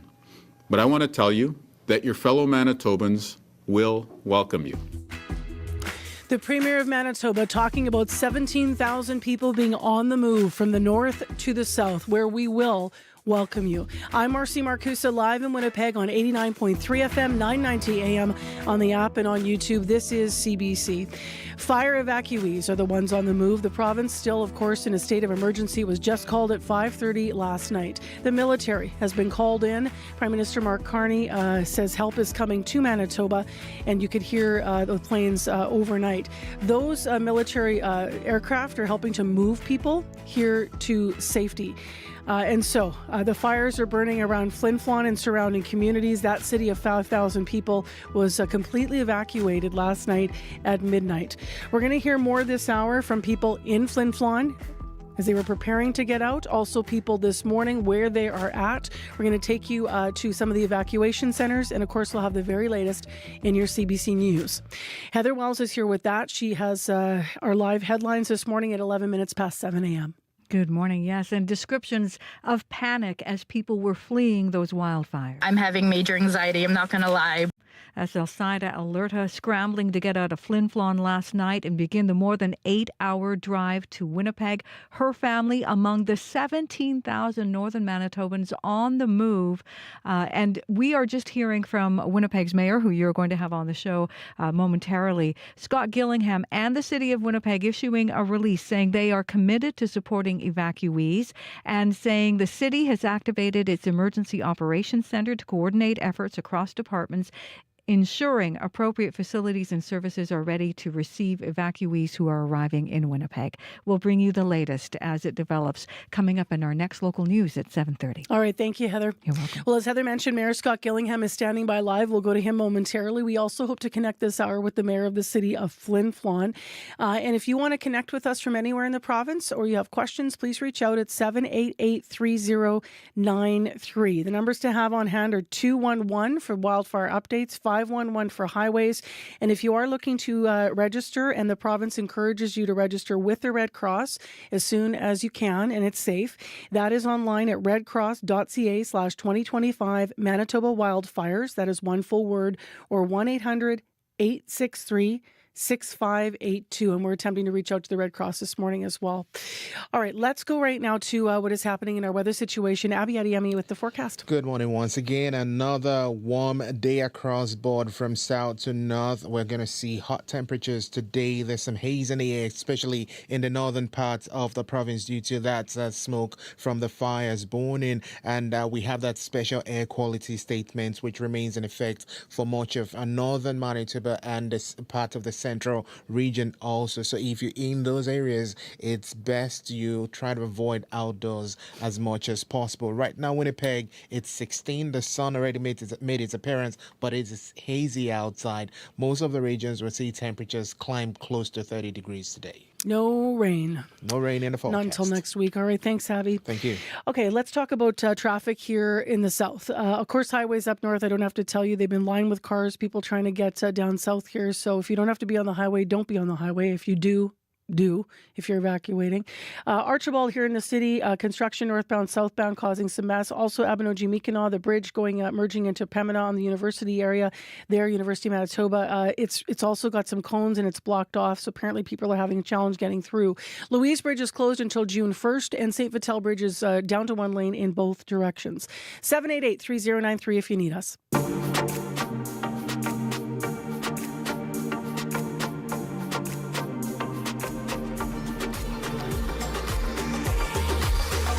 Well, one of the first people that CBC noticed posting yesterday morning was on Facebook, actually. Corey was reaching out to Anna Krasilowski as she posted photos of the smoke coming near Flin Flon. This is when people had not yet been told to leave. She lives there, and she was making her way to Winnipeg last night after the evacuation order came. She spoke with CBC's Josh Crabb. I was at work when we got the evacuation notice. My coworkers in Creighton got it first, and they both have children, so I just told them, I said, Kate, you guys go, I'll cover for now, and just go get your kids and get going kind of thing. And then shortly after, maybe 5 minutes, Flin Flon got the notice too, so just finished up what I was doing at work and then got ready to go. I got home and just made sure everything was good, and then luckily I got out. We got out pretty with pretty good timing. We didn't have to deal with much of the lineups getting out of Flin Flon. I know it was backed up from the highway right past Ford, which is a good ways into town. What was it like that moment when you got the alert and you had to leave? What went through your mind? I did my best to stay calm. It was just a more so Kate, this isn't a time to panic. Go home, get your stuff. It was almost like my body was just on autopilot, honestly. I got gas yesterday, thankfully, because the gas stations were insane today. Yeah, it was crazy. There's a lot of people just have been keeping everyone updated, posting pictures and whatnot. What was it like, in terms of what you saw on the highway leaving Flin Flon? You mentioned that you did get out early and maybe missed some of the lineups. What was your experience like? It was just really smoky. There's just a really big haze over the town. When I left, it was just orange, yellow, almost brown even, just with smoke. But going past on the 10 by where the Sturgeon Landing fire was there, we actually saw a few bursts of flames start up there, but luckily they were small and they had people monitoring it there. That's Anna Kraszalowski. Flin Flon evacuee was making her way to Winnipeg last night, and that is when she had that conversation with CBC's Josh Crabb. Well, she is one of 17,000 people who are making their way to our city. They are coming from the city of Flin Flon, 5,000 there, from Pimicikamak Cree Nation, from Cross Lake. All of those communities have been evacuated. So where are they going to stay, and what are they going to need in the city? Mayor Scott Gillingham is actually out of town for a conference, so we do have reached him, though. He's on the line. He's in Ottawa, and we're going to talk more about the preparations here. Good morning. Good morning. So just remind us of some of the basics here to begin, Mayor Gillingham. Corey's just returned actually from an early morning visit over to Billy Mosienko Arena over on Keewatin. He said there are about 20 vehicles there just in preparation. That's one of the places people will be going. There's some other arenas and facilities that are going to be open to evacuees, right? They are. So our Office of Emergency Management, we've been working with the province of Manitoba and the Red Cross, and they're coordinated two open spaces. So there's Billy Mosienko Arena, Evacuee Arena, Century Arena. Those arenas, first and foremost, have been kind of pressed into service. And we'll be looking at other facilities as needed as well, other arenas, maybe even community centers. Again, working with the province to determine where best, to locate individuals. And I just want to say, at a time like this, Marcy, I appreciate, hearing from the woman who's fleeing Flin Flon. This is a time of, no doubt, anxiety and uncertainty for people. And so we just want, fellow Manitobans to know you're welcome in Winnipeg. We were here to support you and assist you at this time. And so, first and foremost, we coordinate, but we want to do this, through a compassionate lens right now. I know that in past, the convention center has been used. Is that something that is happening right now, or are we not there yet? Not to my knowledge at this point, but again, the Premier declared a state of emergency, and so that really gives him and our emergency teams, measures of power to do what needs to be done to support these 17,000 fellow Manitobans who have to flee their homes at this time. So, we'll utilize the facilities that we need to make sure people are supported. What will people find when they arrive at these spaces, or is that still in development? Because in some places, I know Billy Mosienko has Red Cross set up. They're going to be registering people there, I understand. Will that be happening at Evacuee and Central as well, or is that still in development? That'd be still in development. I think, first of all, I appreciate you mentioned that Billy Mosienko is the place, that we're asking all evacuees to register with the Red Cross. That's really, really important, that individuals register with the Red Cross. So we, in Manitoba, we know where individuals are. We know, where they may be, coming from a community, but where they're going to be within Winnipeg. We know some people stay with family and friends, and appreciate, again, the generosity of Manitobans to open their homes to others. What's inside these arenas? Like, is the city involved in putting up cots and places for people to stay, or is these just gathering points for people to go right now? No, in some places for sure there'll be, there'll be cots and places for sleep and all the, support facilities needed. And again, the Red Cross and our teams mobilize at a time like this so that people get the supports, that they may need at this time. So I know that there will be a focus as well with the province on those who need medical services, because sometimes, there's some people that are, for fleeing Flin Flon, they may be coming from care homes or hospitals or Pimicikamak, the same thing. So all of those specific levels of assistance are anticipated. And again, I have confidence in our emergency team at the City of Winnipeg and at the provincial team. They train for and they prepare for moments like this. We always get questions about food, Mayor Gillingham. What do you understand about what's going to be immediately available to people?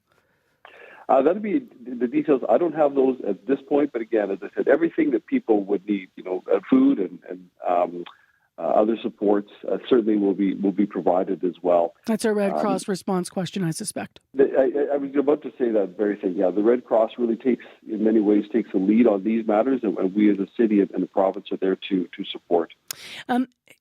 The Premier mentioned 211 as a place to call if people have questions or need resources. Are there any other city resources that you'd like people to know about, especially, as Winnipeggers? We kind of know the city, but what do you want people to know about understanding the city as they come here? I think that, some basic city services, if people have questions about city services, they can call 311 for all other services that they may need. If they can't get an answer, for example, at one of the centers that's opened up, certainly 211 or city services to call 311. So, people may use transit, for example. They may want access to, want to know where one of the parks of the city is to be able to enjoy. So any services that are city-related services, is best if individuals call 311 to ask any questions. There's also a note here that because of the arenas that are being used, everything's canceled at those arenas till further notice. We should reiterate that, I think, right? That's right. So the programming and the rentals at right now at Billy Mosienko and Century and Iroquois arenas are canceled until further notice, so that we can support the province and the Red Cross. Individuals that are accessing programming at those locations, should just stay tuned. And I just want to flag it right now. You mentioned we have 17,000 fellow Manitobans that need to be on the move. Many of them are going to end up in our city. We may need to access other city arenas and other city community centers. So, as fellow Manitobans who are here to support one another, I'm asking Winnipeggers who use the city facilities just to be aware, that we may have to cancel or reschedule some programming if we need to access those facilities for our evacuees. Have you heard anything yet, Mayor Gillingham, about donation support? Because often in these times, listeners start writing to me, I know, on mornings like this and say, do people need help, or where could I donate clothing, perhaps, if people had to flee in a hurry? Have you heard anything about mobilization city-wise about that?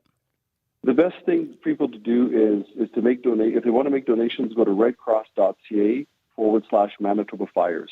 There's already a website set up there at the Red Cross, redcross.ca/Manitoba Fires. If people want to, make a contribution to help those who are in need.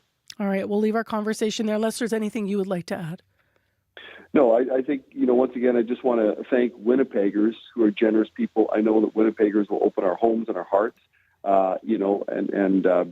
we're willing to give up, our programming for, a few weeks if need be, so that fellow Manitobans can have a place to stay. In our facilities, whether it's our arenas or our rec centers. And so, again, let's just all pull together at a time like this because, our fellow Manitobans need us. All right. Thank you very much for being with us live. I know you're in Ottawa. I appreciate the time. Thank you. That's the mayor of the city of Winnipeg, Scott Gillingham, on the line with us from Ottawa. So just a reminder, once again, Billy Mosienko, Iroquois, Central Arena, programming will be canceled and delayed. Those are the spaces where right now evacuees are encouraged to go to when you get to the city of Winnipeg. That's where people will be taken. So multiple levels to this. Of course, the Red Cross is leading the response, and that is for understanding what evacuees will find when they get to those places. We are reaching out to the Red Cross this morning. As you can imagine, they're very busy, so we very well might not get them on air. But what you need to know is redcross.ca/Manitoba Wildfires or 211 for more info. Your neighborhood, your community, your country, your world, your news that matters, news that belongs to you. Your World Tonight, every night, 7 days a week on CBC Radio 1. On demand on the CBC Listen app and everywhere you get your podcasts. Time right now is 7:25. I'm Marcy Marcusa. Thanks for joining us here on Information Radio on CBC. It has been really quite a week. As I like to say in moments like this, we're going to find another gear, Manitoba. We're just going to find another gear and support each other. It's 16 degrees right now. It's mostly cloudy in Winnipeg. Let's get to something completely different, and that is sports. Scott Regehr joins us to lighten the mood. We need this morning, Scott. A little levity. Happy to bring it. Yeah, and a tough time. All right, let's start with basketball. A Canadian's going to be front and center in the NBA Finals. That's pretty cool. Yeah, it really is. Hamilton Shai Gilgeous-Alexander, Marcy, and his Oklahoma City Thunder booked their spot in the championship series last night. They did it by beating Minnesota, with ease, with Gilgeous-Alexander leading the way with 34 points, which is about what he averaged against the Timberwolves, which is why he was awarded the Magic Johnson Trophy as the series MVP. Not that Shai was basking in that. In fact, as soon as he was handed the trophy, Marcy, he passed it right over to his teammates, and he explained why. They make the NBA not feel like a job, and it can at times with all the travel and hard days. Now, I know I sound spoiled being in the NBA and complaining about hard days, but these guys really make it feel like I'm a kid playing AU basketball. It's just fun. And I think that's what makes us really good. We have so much fun being out there together. And when you're having fun with things, you give it your all and you excel at it because you enjoy it. Likeable guy, Shea Gilgeous-Alexander. And, totally. Right? And we've talked about this before.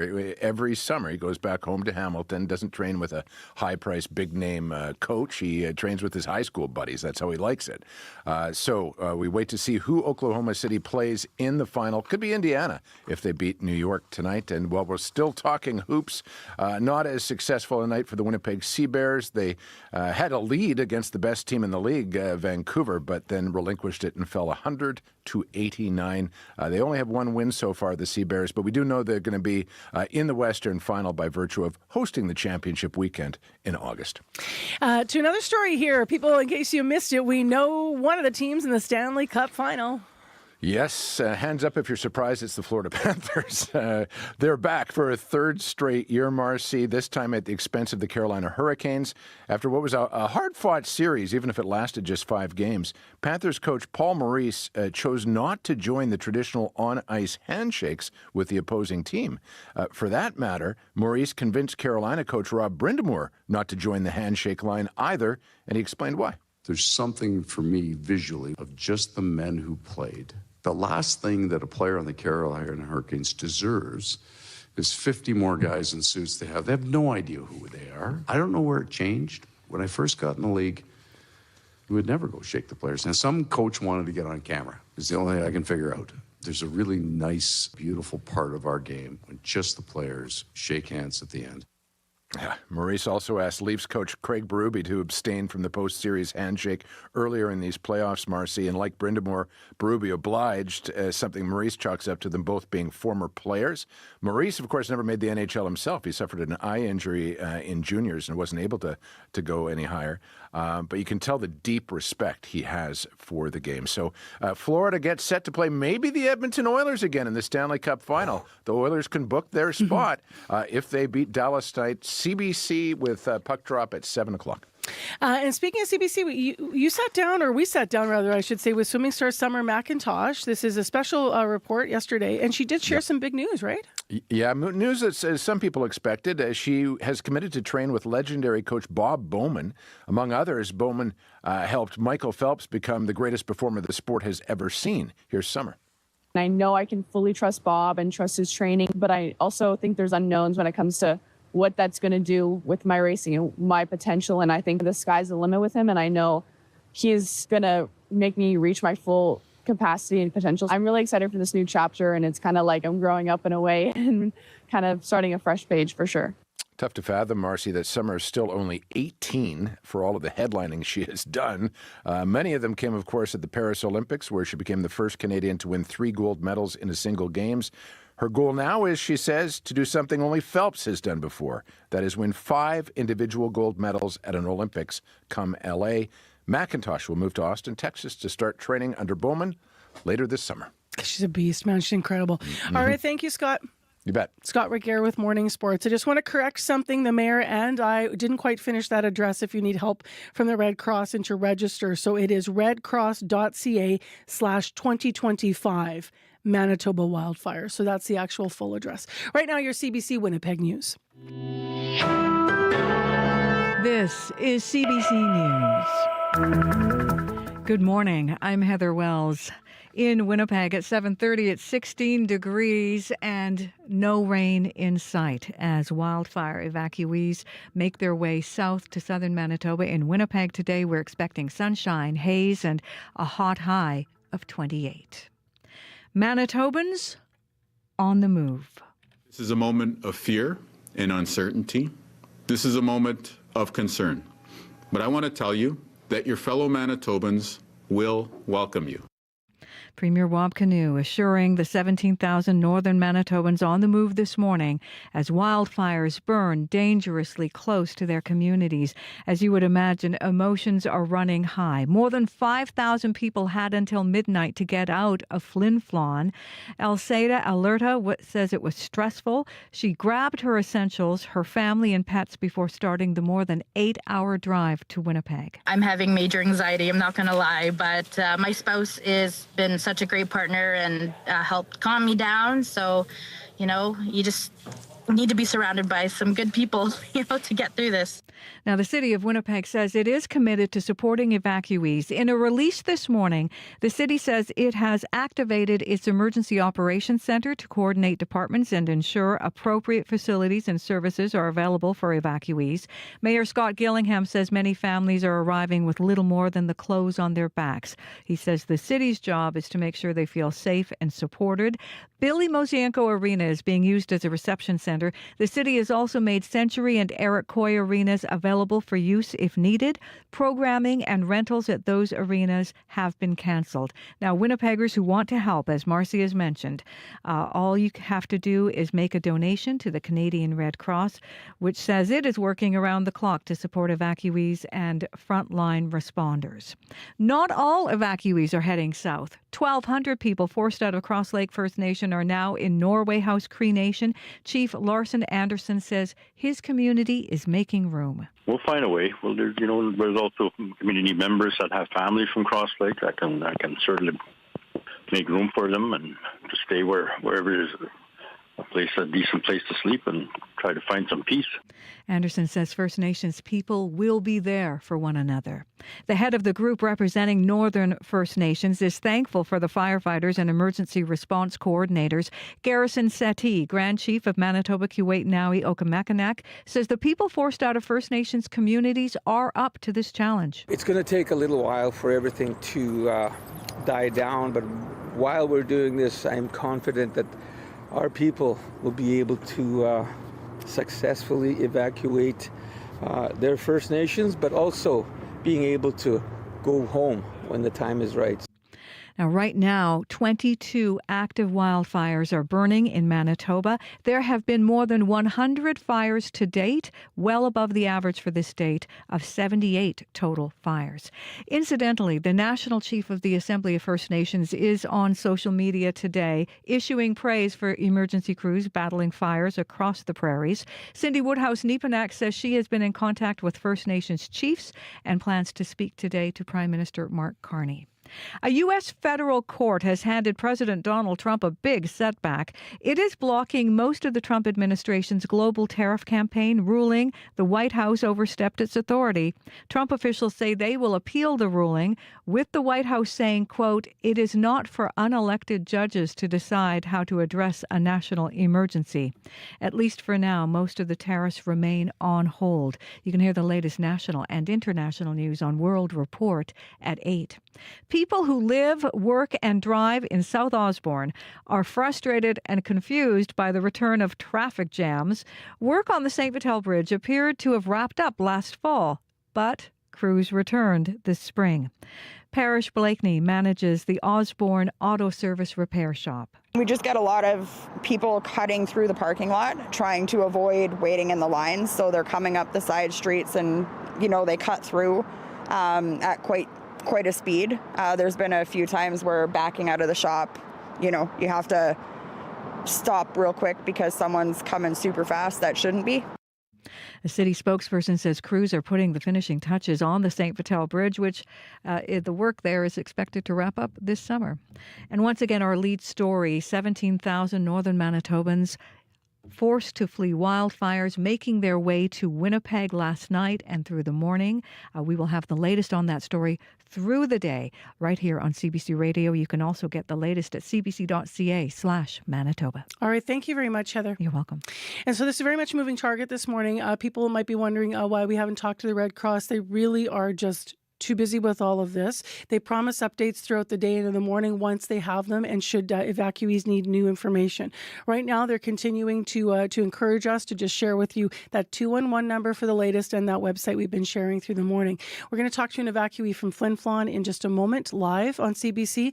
But right now, let's go to Abby for our regional forecast. We have mostly sunny conditions with hazy sky in the south, and then up north, we're looking at warm temperatures and smoky conditions in most of the regions. regions from the central, tracking it all the way to Thompson. Special air quality statements in effect for that part of the province. Thompson, Swan Lake, nearby areas were seeing smoke from the fires causing hazy skies and poor visibility and even unhealthy air. So limit your outdoor time and stay indoors if you can. For Winnipeg today, 16 degrees at this time. The sun is out, a touch of haze. Today will be sunny and warm. We're warming up to 28 degrees with breezy conditions from the west later in the day. The Pembina Valley region, similar conditions all the way down to the Emerson borders. We're looking at a mix of sun and clouds later, warming up to 28 degrees. In the Westman region, we're seeing Brandon and nearby areas currently hovering around 9 and 10 degrees. Expect sunny and hazy skies today also. Your high will be around 26, 27. In Dauphin, sunny and clear this time, 16 degrees. The Parkland region is also expecting this sunny and hazy skies with highs near 30 degrees. Gimli is at 15 at this time, sunny and clear. The Interlake region should see some haze in the air also with winds from the west. You warm up to 27 degrees. In the north, where we have the most of the warnings, the powerful influence surrounding areas, 12 degrees at this time. It is smoky. You can see it in the air due to that fire, which continues to affect the area. Today's high will be around 30, even getting close to 31. The winds will stay light, keeping the smoke in the region for most of the day. And later in the evening, you see your temperatures drop to around 16 degrees.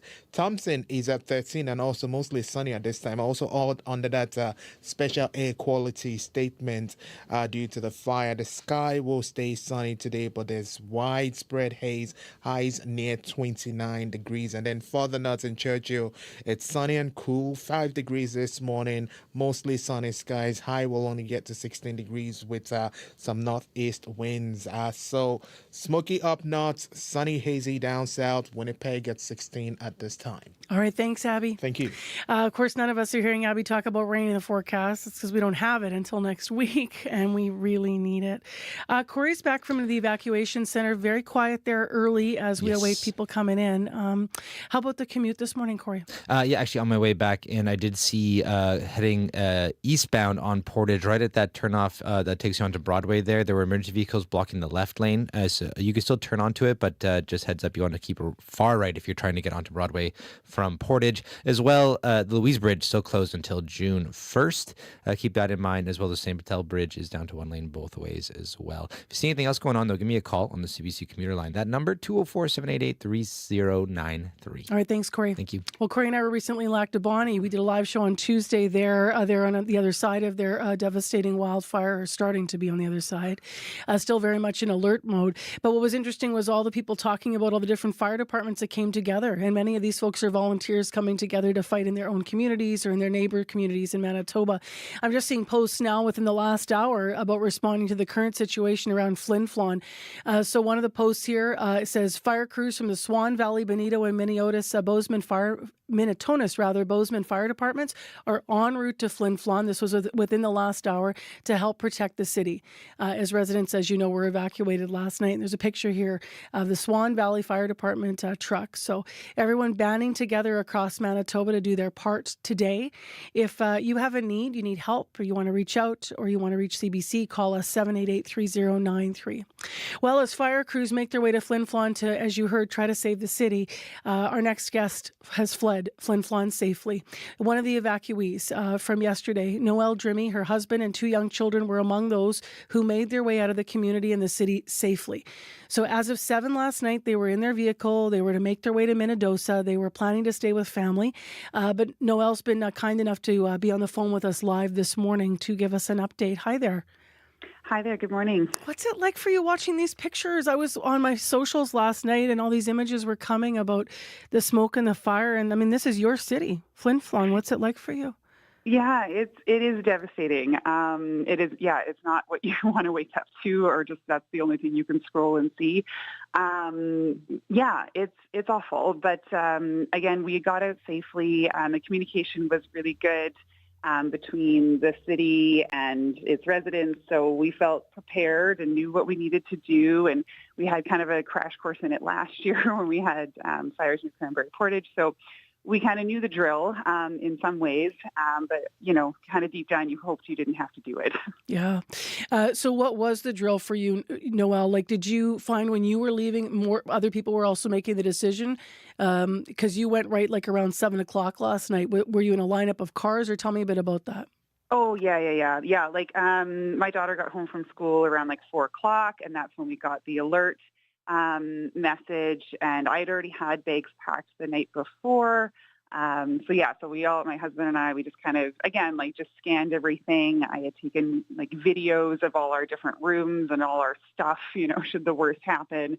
And so by 5-ish, we were kind of like in the car finally, but it was very slow going because, everyone was in the same boat. We all got the message around the same time, and everyone was pretty much ready to go.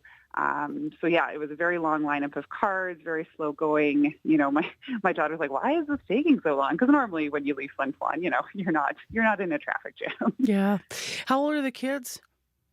They're good. My oldest daughter, she's a bit more aware kind of what's happening. So she does have a little bit of anxiety. So just trying to, stay positive and talk about, how we're all safe and this is all for safety. And we're trying to, do everything we can. And then my 2-year-old is kind of like, we're going on a long drive today. Is it a long drive day? Little ones, yeah. Yeah. And she's actually got a bit of a stomach bug. So, there's been some puking and there's been some crying and all sort of the standard road trip stuff that you get, but under this other sort of veil of pressure and sadness as well. For sure. You can answer the question for us, what do you take? What was important to you to take from your home, and what do the kids take? Yeah. We're no strangers to traveling to Winnipeg or for medical and things like that. And my family's from Ontario, so we're used to kind of these big trips. So packing is sort of like second nature to me now. I'm able to kind of get it done pretty quickly. So, a week's worth of clothing and all our toiletries and medications and paperwork that we need and identification and all that standard stuff. But this packing is a little bit different because then there's sort of like these priceless,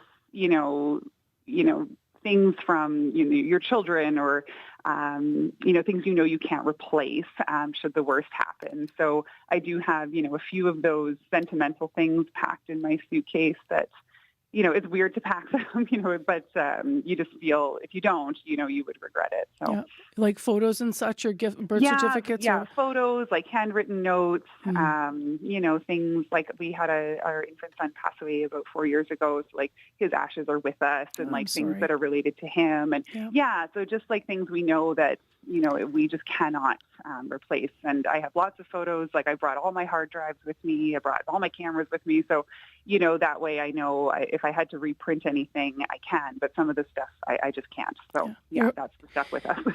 Your home's your family, right? But I am wondering how long you lived in Flin Flon and what it was like to drive away under this circumstance here. Again, I'm from Southern Ontario originally, and I ended up moving to Flin Flon for work about 15 years ago and just fell absolutely in love with it.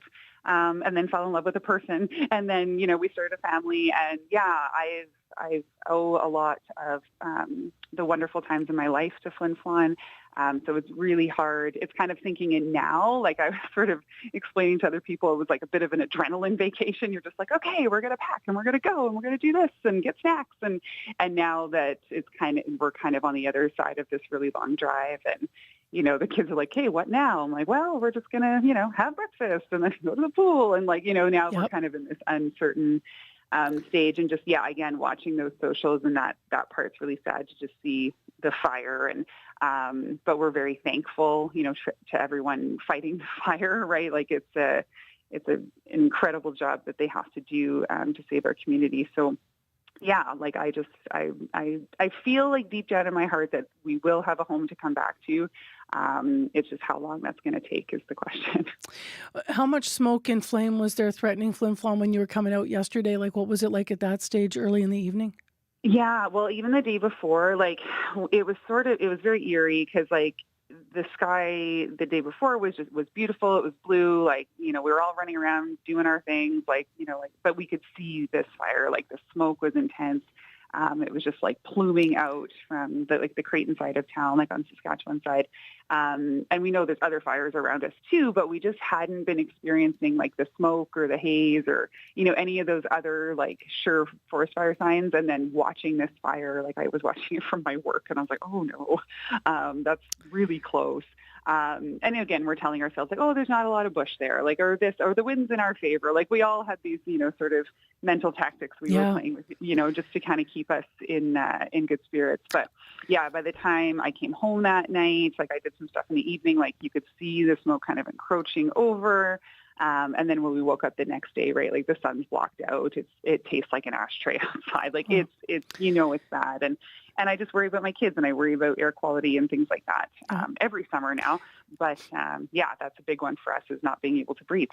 You said emergency communication was pretty good for you. You also talked about, previous issue with the Cranberry Portage fire last year. You had a little bit of, this is different, larger, but you had some experience with needing to be on evac notification and such. And do you think emergency communication has improved over what you've experienced before? Absolutely. Yeah. And again, like last year, like we lost cell service, we lost internet for days, like my mom's like, where are you and what's happening? And, but yeah, the city, and we all learned a lot from that experience. And so, yeah, they have like a texting communication thing in place, like their website's up to date, their Facebook pages were up to date, their radio was always on top of it. And yeah, we all felt more informed. Like obviously we wanted like more updates all the time, but they were very good at saying like when we were going to get an update. So you're not just like anxiously sitting by the radio or like anxiously on your phone. You kind of knew when the next updates were going to happen. So that was really important. Noelle Jeremy is live with us on CBC. She is from Flin Flon. It's 13 minutes to 8 o'clock. She got out safely last night. There are these photos that we have yet to share with listeners because we don't have the permission, but I think people might have seen them pop up. I'm going to ask you about them because you're a teacher as well, but you're also a photographer. There's these incredible photos coming out of grads in Flin Flon, and they were taken in their grad outfits standing with this black sky behind them and the smoke. Are you aware of what I'm talking about here? Yeah. No, I know that photographer well. She photographed my wedding last year. Yeah, I mean, she's amazing. Yeah. Her name is Brandy Bloxham. She wasn't able to join us this morning. I just want to mention, I want to nod to her work though, but I mean, these images are incredible. Yeah, and it's such like iconic Flin Flon landscape too. Like I take photos on those rocks all the time too with families and things like that, and it's really hard to see it with that type of background, the smoke. With all the smoke in there. And and I really feel for those grads. I was taking grad photos as well, like that same day. And you're trying to like be excited for them and like this is so exciting. And was it a big grad day in Flin Flon yesterday then for a lot of students? It was just like this is the time to take your pictures, before the ceremonies next month. Wow. So I'm really hoping we get to celebrate with them and they can And they have that against maybe new pictures of a sunny sky and safe homes back in community to compare to and just keep it as a memory in a moment. Yeah, that would be wonderful. Everybody hopes. So you are in Minnedosa, is that right? You made your way there? No, actually, we were low on gas and patience, and it was dark, and like driving in the dark, especially, is really taxing after a long day. So we ended up in Elkhorn. At the Elkhorn Resort. And so they were, awesome. And I just called them like, do you have room for us? Because I know a lot of places are full. So we pulled in here last night around 1:30 in the morning and got ourselves in bed. And so the kids are watching cartoons. We're going to go to the pool. We're going to just try to enjoy what we can while we can. All right, Noelle. Well, we're grateful that you're on with us this morning. I really appreciate your time on CBC. You've been very generous, especially given what you've been through. Thank you. Yeah, thank you so much. And we're just hoping, for the best outcome possible. So thank you. Noelle Jeremy, a teacher from Flin Flon and Evacuee. She, her husband, and her 2 young daughters are among the thousands of wildfire evacuees in Manitoba. She's from Flin Flon. That's a city of 5,000 people. It's about, of course, 6-7 hours north of here in Winnipeg. 17,000 evacuees have been told to make their way here to the city of Winnipeg. The main evacuation centers are Billy Mosienko Arena, Central, and Evacuee. And we'll get updates from the Red Cross and from officials throughout the day. Premier Rob Canoe was not available for us this morning to be on the program. But of course, 211 is the number to call if you do need information and you are an evacuee. Breaking news happens anywhere, anytime. Police have warned the protesters repeatedly, get back. CBC News brings the story to you as it happens. Hundreds of wildfires are burning. Be the first to know what's going on and what that means for you and for Canadians. This situation has changed very quickly. Helping make sense of the world when it matters most. Stay in the know. CBC News. I'm Marcy Marcusa. Thanks for being with us here. 16 in Winnipeg, mostly cloudy. Thompson, sunny, 13. Brandon's cloudy, and Windsor southwest at 10. It's just 9 degrees there. Air quality statements still in effect as we continue to tell you from the fires. Grand Rapids around Thompson, Norway, Gillam, Shamattawa, so further up north as well. So obviously you're going to want to mask up, keep things closed if you can, doors and windows, so you can breathe safely. So I've been mentioning the different numbers of evacuees. Let's talk about the communities. Flin Flon, yep. Pimbachikamat Cree Nation also has been evacuated. So his Cross Lake and Matthias Colomb Cree Nation or Puckatawagan. And so all of those people on the move here. We hope to talk to the mayor of the city of Flin Flon at some point in the program. We have not been able to reach him yet this morning, but we have reached another evacuee. Dawn Halady on live with us on CBC. Good morning, Dawn. Good morning. So you left Flin Flon yesterday as well. You're also a resident. Where are you this morning? I'm at my mother-in-law's in Swan River. I was intending to get to Regina to see my son yesterday, but literally as I was on the road, every hotel around has no vacancy. So I am literally sleeping on her basement floor because her house isn't set up to accommodate company, but we're doing what we can. Wow. We just had a conversation with another evacuee from the city of Flin Flon, where I know you own businesses there. And she was talking about getting out last night around 5. I understand you kind of left the area at around the same time, but you left from Creighton. Is that right? Yes.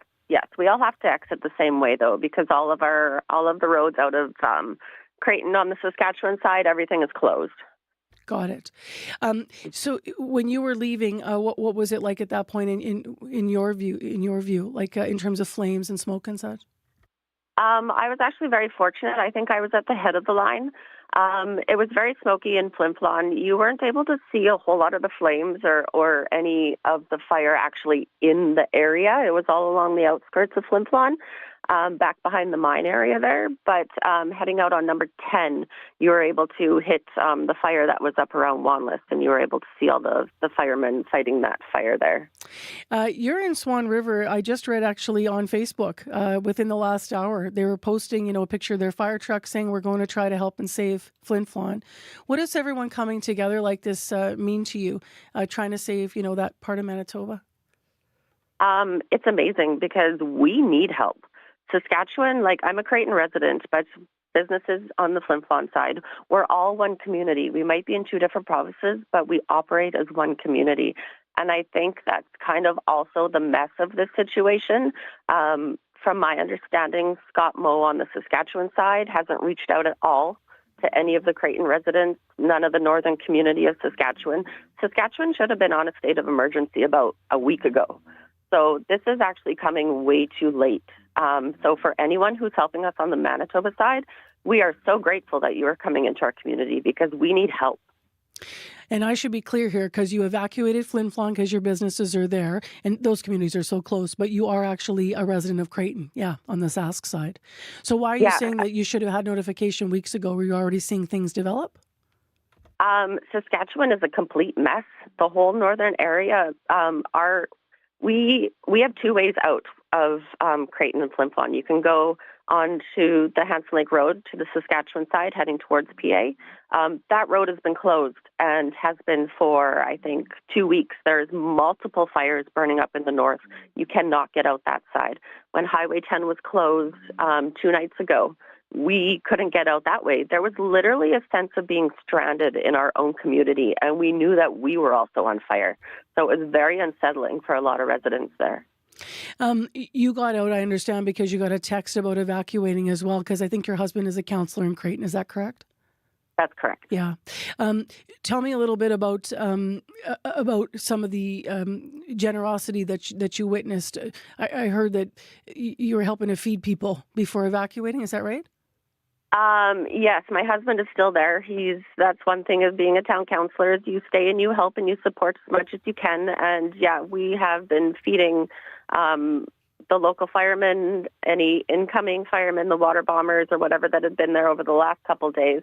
I'm not sure who's all on the ground right now, but yeah, it's just a matter of trying to help and support whoever we can at this moment because everybody's hungry, everybody's in a panic, everyone needs to keep functioning in order to try and do what we need to do up there. Yeah. Do you guys own the Chicken Chef then in town in Flin Flon? Yes, we do, and the drive-in movie theater. Yeah. So obviously, yeah, as you said, that feeding would have happened before you made your way out because now everybody's out, so we're not sure who's left back there here, and people are making their way. What's your greatest worry moving forward as you're watching this develop? And as you said, I mean, my goodness, you're sleeping on the floor right now in a place you didn't expect to be this morning. My biggest worry is just uncertainty. I mean, I had to leave my husband behind. All of my friends, all of my colleagues, they're still back there helping.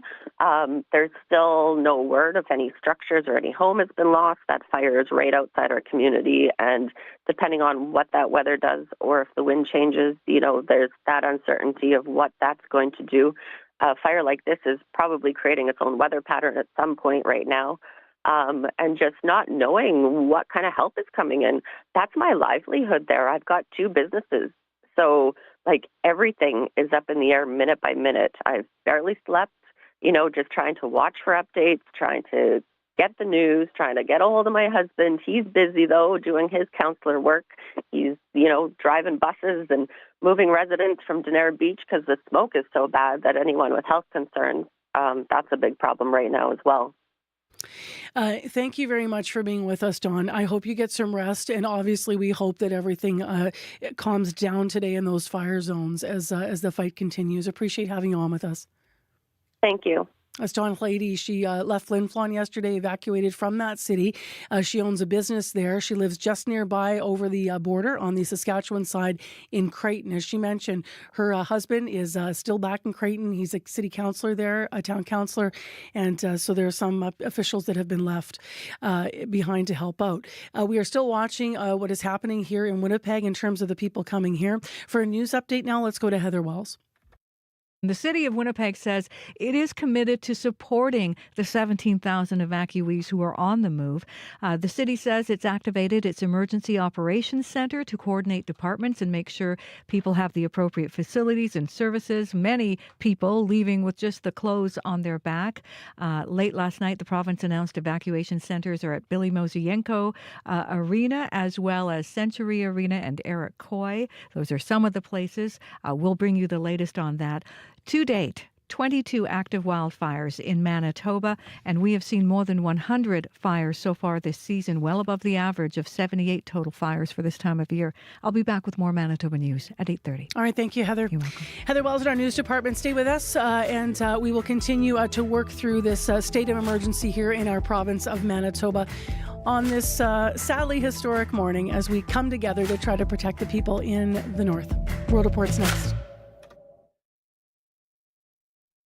Today on Q.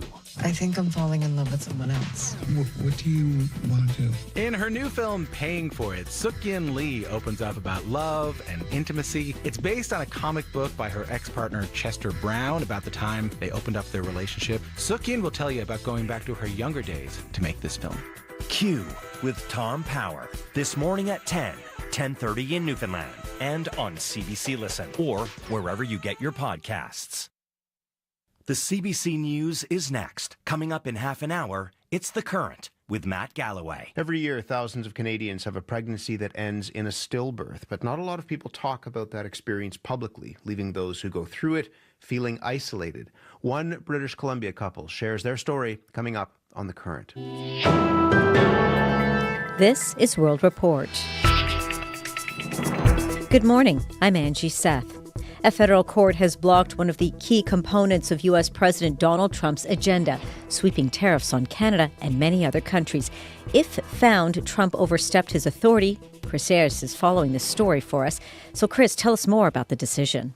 This was a decision from the U.S. Court of International Trade based here in New York. It's a federal court. President Trump imposed these tariffs using the International Economic Emergency Powers Act, arguing that trade imbalances, among other things, constituted a national emergency, while a 3-judge panel has now disagreed with that, ruling that the president exceeded his authority on imposing these policies because regulating commerce is the job of Congress. This all came about after 5 small U.S. businesses sued the Trump administration over these tariffs. They were represented by the Liberty Justice Center. Jeffrey Schwab is one of their lawyers, and he believes they will win this case, even on appeal. I think the law is very clear, and what the president asserts is extremely broad. Our oral argument for the case with the 12 states, very skeptical of that assertion of power. Well, almost guaranteed this case will be appealed quickly and all the way to the Supreme Court. And Angie, we know the U.S. is in trade negotiations now as a result of these tariffs. It's a real blow for those talks. This White House has always argued that the U.S. has been treated unfairly on trade, and that has decimated American workers, communities, defense manufacturing. And in their mind, that's a national emergency. All right. Thank you, Chris. Thanks, Angie. That's Chris Reyes reporting from New York. Well, with more on this, on how it's going to affect Canada, let's go to CBC's Janice McGregor in our Parliamentary Bureau. So, Janice, what do we know so far? Angie, what happens to the tariffs that Canadian exports have been facing? That's very unclear. That's part of the reason why the Canadian government isn't out with its official reaction yet. This decision doesn't strike down all the tariffs that Canada's been facing. The tariffs on steel and aluminum and automotive exports were based on a different executive power than the one that this legal challenge interpreted. And those tariffs arguably are the ones that are more damaging to Canada's economy. But this, nevertheless, sparks a glimmer of hope for exporters, and not only those impacted by those early tariffs based on border security. The same emergency powers were used to justify tariffs on small packages under $800 that could previously ship into the U.S. tariff-free. If those lift, that would be a huge boost to Canadian e-retailers to get their duty-free access to American consumers back. And of course, Canadian officials have argued that all these tariffs imposed so far are fundamental violations of the North American Trade Agreement and should never have been imposed in the first place. And of course, we're still waiting to hear from Prime Minister Mark Carney. That's expected to happen a little later on this morning. That's right. From the Liberal election campaign to Tuesday's throne speech, these tariff threats have upended Canadian politics. They've triggered the crackdown on fentanyl at the border, the push to lower internal trade barriers, increased defense spending, and of course, Canada's counter tariffs, which have an inflationary effect on Canadian prices. If the American legal and political system is now able to rein in Donald Trump, Mark Carney is going to have to address that. Janice McGregor in Ottawa, thank you. You're welcome. Well, Elon Musk is leaving his government role as top advisor to Donald Trump. The billionaire was tasked to oversee the purging of government agencies and initiated thousands of job layoffs. Musk's role in the Department of Government Efficiency, or DOGE, was intended to be temporary, but Musk was critical on social media of Trump's budget bill earlier this week. Well, across much of Canada, the most dangerous part of the summer is here. Wildfires are threatening communities. Weather conditions are raising the danger level. And thousands of people are worried about losing their homes. We begin our coverage in Manitoba, which is in a province-wide state emergency and carrying out one of its biggest evacuation efforts in years. Josh Crabb has the latest on the situation. Yeah, I've got my full crews here. Woo! Down.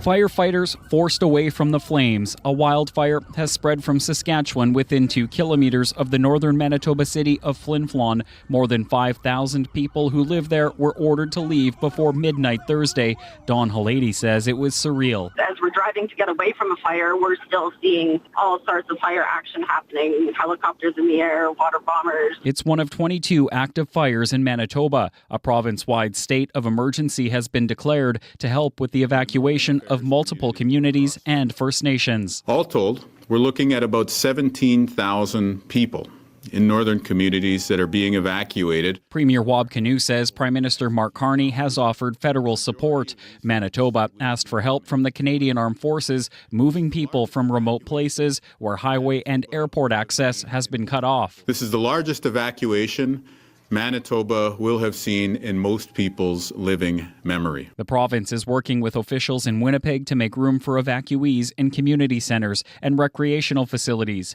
Manitoba Keewatin Okanagan Grand Chief Garrison Settee speaks for Northern First Nations. So this is a massive undertaking, and I'm proud the fact that the First Nations are not alone in this fight. With hot temperatures and no rain in the forecast, there is little relief in sight for crews on the front lines. Josh Crabb, CBC News, Winnipeg. And heat warnings are in effect in most of Alberta. Temperatures today are supposed to hover around 30 degrees Celsius, including in northern areas where fire crews are working to contain out-of-control flames.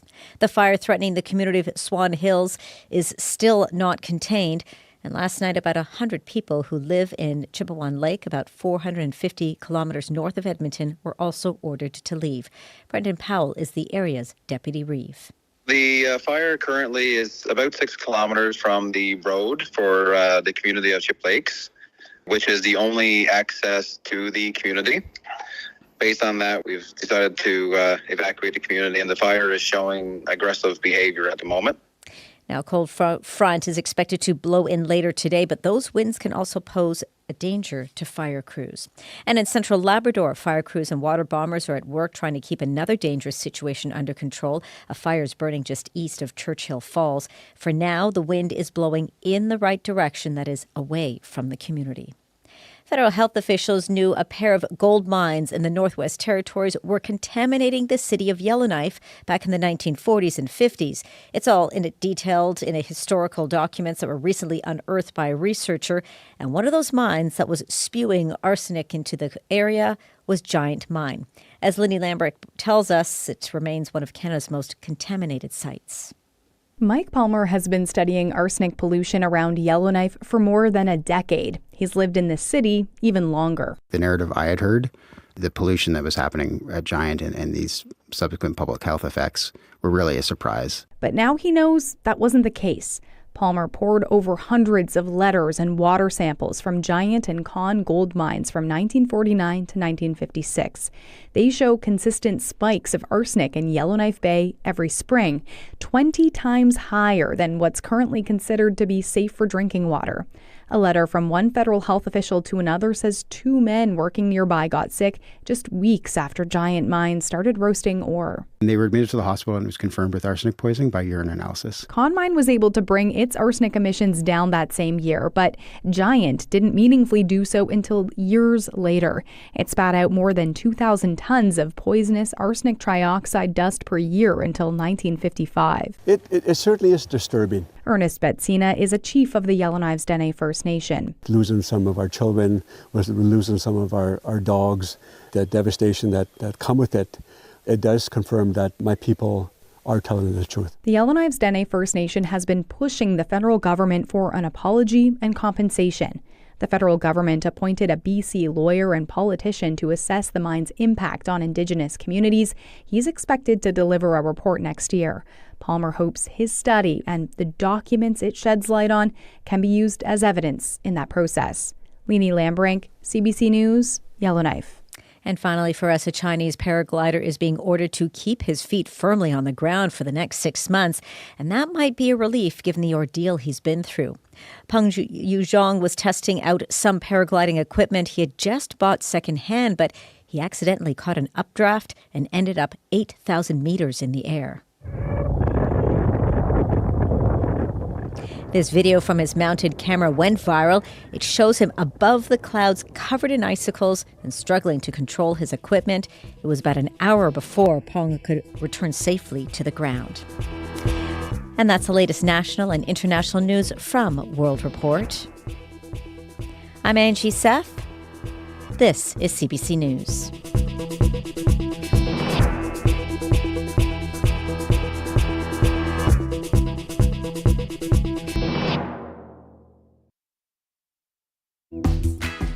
Good morning, Manitoba. I'm Marcy Marcusa. This is Information Radio. We're live in downtown Winnipeg on 89.3 FM, 990 AM on the app and on YouTube on a very serious day in our province. 17,000 people have packed up and left. They are heading from northern Manitoba here to Winnipeg or to stay with friends and family in safe areas. They're coming from various communities. 5,000 people from the city of Flin Flon. Also coming from Puckatawagan, coming from Cross Lake. And they will be welcomed here. Evacuation centers for those fleeing the wildfires after the provincial state of emergency was declared yesterday have been set up in the city of Winnipeg. We're going to walk you through the very latest of what we know coming up this half hour. Heather Wells and I will walk you through our details here. Also, we have a conversation coming up live with Chief David Monias, who issued the evacuation order by announcing on Facebook late yesterday for people to get out of Pimicikamak. We're going to talk to him. So that's a live interview coming up, and we've been connecting with evacuees this morning as well. As you can imagine, they're exhausted, but many of them have made their way to safety, which is, of course, the most important thing. So let's go to Heather Wells now, who has headlines, and then we're going to talk through a couple of things here. So Heather, what is the latest? Well, as you can imagine, emotions are running high for all of those people on the run, trying to get to safety, leaving everything they had behind. And Premier Wab Kinew says those are people who need everyone's help. This is a moment of fear and uncertainty. This is a moment of concern. But I want to tell you that your fellow Manitobans will welcome you. Now, among those on the move, Noelle Drimmy, her husband, and 2 children, they left everything in Flin Flon. She says they took videos of all the rooms of their house just in case they didn't have a home to return to. We're going to hear more from her and the surprising place they ended up staying last night as they were trying to make it to Minnedosa but didn't. So we'll have those stories and more coming up at 8:30. All right, Heather. So we're going to go to weather in a moment, but let's just chat through a couple of things or walk through a couple of things here that we do know. Apologize. I was just in my ear hearing that we have David Monias going to talk to us. So 22 active wildfires is the number, right? That's correct. 22 active wildfires right now. That's the latest report from the province yesterday. And then we have 17,000 people, 3 evacuation centers. The Red Cross we haven't been able to get a hold of yet, but they will be largely working with the people that come here to Winnipeg, as you've been hearing, right, with food, water. And we're still trying to get an understanding of what they'll find at those evac centers. Right. And so we have been trying through the morning to talk to people who are at those evacuation centers, and media are being kept away. Those people who have left their homes are being protected. They're saying they need to rest. And the Red Cross telling me in an email this morning that they expect to give us a release. The Red Cross isn't even talking to us. They're not doing interviews right now. They're telling us, just wait, we will issue a release later in the morning. All right. So good information to know. Just I have had people ask sort of what they can do and where they can get more info. So we'll keep you updated. Thank you, Heather. You're welcome. So later in the morning, we will hear from the Red Cross, as you heard. So 211 right now is that phone number to reiterate. redcross.ca/2025 Manitoba Wildfires is the website to register. That's the big thing. Or 1-800-863-6582. 1-800-863-6582. That's the number to call to register. So that's the point we're in right now. Very much a fluid situation. For a brief look at the weather and the wind and unfortunately the lack of rain, here's Abby. Sunny but hazy from the south into the north, and we're seeing smoke from fires causing poor air quality in the northern regions, tracking it from the central all the way down to Thompson this morning. Most of the regions already seen 18 degrees, closing to 30 degrees. That's the high for today in most of the regions. All right, thank you. If you have any traffic information, by the way, you're going to want to check 511 across the province for highways. You're especially going to want to know what is open and closed around fire zones. And also just a reminder of the bridges in Winnipeg. Louise Bridge closed, St. Vital Bridge down to 1 lane in both direction. Louise Bridge will reopen hopefully June 1st. That's next week. And also we have issues on Abinogi-Meekinaw Bridge. The curb lane there has a whole bunch of cones up, so you're going to have to merge carefully. 788-3093. Corey's back to take your calls.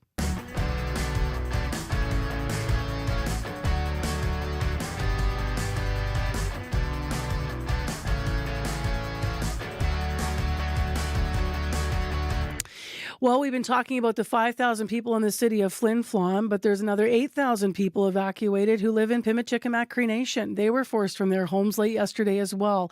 They were told to make their way to Norway House. So the First Nations, one of many communities up north threatened by this rapidly spreading wildfire. Chief David Monias issued the evacuation order, as I mentioned, on Facebook late yesterday, urging people to get out immediately. And he joins us this morning for an update. We're really grateful you made time for us. Thank you. All right, thank you for having me. Why don't we start with what people need to know this morning from your community? What emergency information do you want to tell them? Well, we started the evacuations starting May 23rd with the priority list that we had to ensure that just in case that there's the fires comes close. It wasn't until yesterday that we were told that we had a full evacuation going on. And so we had to get 6,500 people, the remaining people that were here, out of our community. So fortunately, Norrie House was the closest place, and the leadership and the people there were willing to take our people in. There's a lot of issues with respect to Red Cross and Indigenous Service Canada, Manitoba sending in planes. We had to work through bureaucracy to try and get any kind of planes to come in. I called on the National Canadian Armed Forces and asking ministers to send in the planes, but they said they had to go through protocol. And we had to have the province declare a state of emergency before they'll send anything, including exhausting their resources. So the last flight that was supposed to come into Cross Lake and also to Norrie House to pick up our priority ones, Red Cross went and canceled the flight. I don't know for what reasons. They still yet to tell me. And when was that? I'm sorry, I'm just getting my timelines correct here. So that was yesterday. Okay. Yeah. So we had two flights that came in yesterday to Cross Lake, and then the other flight was rerouted to Norrie House to pick up the priority ones, and they canceled the flight without letting us know. There are people waiting there. So in the meantime, while we're sending our people to Norrie House, we had about 6,500 people that trooped there. We bussed them there back and forth, and they had to wait about up to 9 hours trying to cross the ferry to Norrie House without food, without water. And it's a good thing that some people from Norrie House and the leadership decided that they're going to go feed them and give them some water. So thank you to Norrie House for that, and thank you for stepping up to provide the multiplex arena for our people to be received and stay there for a while. Many people were walking around late at night because they have nowhere to go. So you have, if I'm understanding it correctly, Chief, what you're saying is that you were watching this early, then you had that provincial state of emergency that triggered, this evacuation, started with busing and getting people driving, people on the ferry all backed up at Norway House, stepping up, helping you out. You have concerns, though, about the Red Cross, the federal government, planes arriving. You were trying to get the military help in earlier, but you're saying it wasn't really triggered until Wab Kinew, our premier, issued the state of emergency yesterday. But even after that, you're saying that somehow last night a plane didn't come into your community and there were people there that needed it.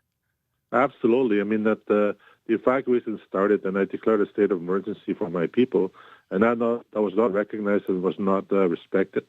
Knowing that we are boots on the ground here, knowing exactly what's happening. We see the fire, we see the smoke, we smell it, we sense the fear. Our people are running out to Norrie House without anything at all. And so they're not well equipped or well serviced by Red Cross and other people, like other than First Nations are helping First Nations, like Norrie House. How many? Where are you this morning? Are you in Pimicikamak still?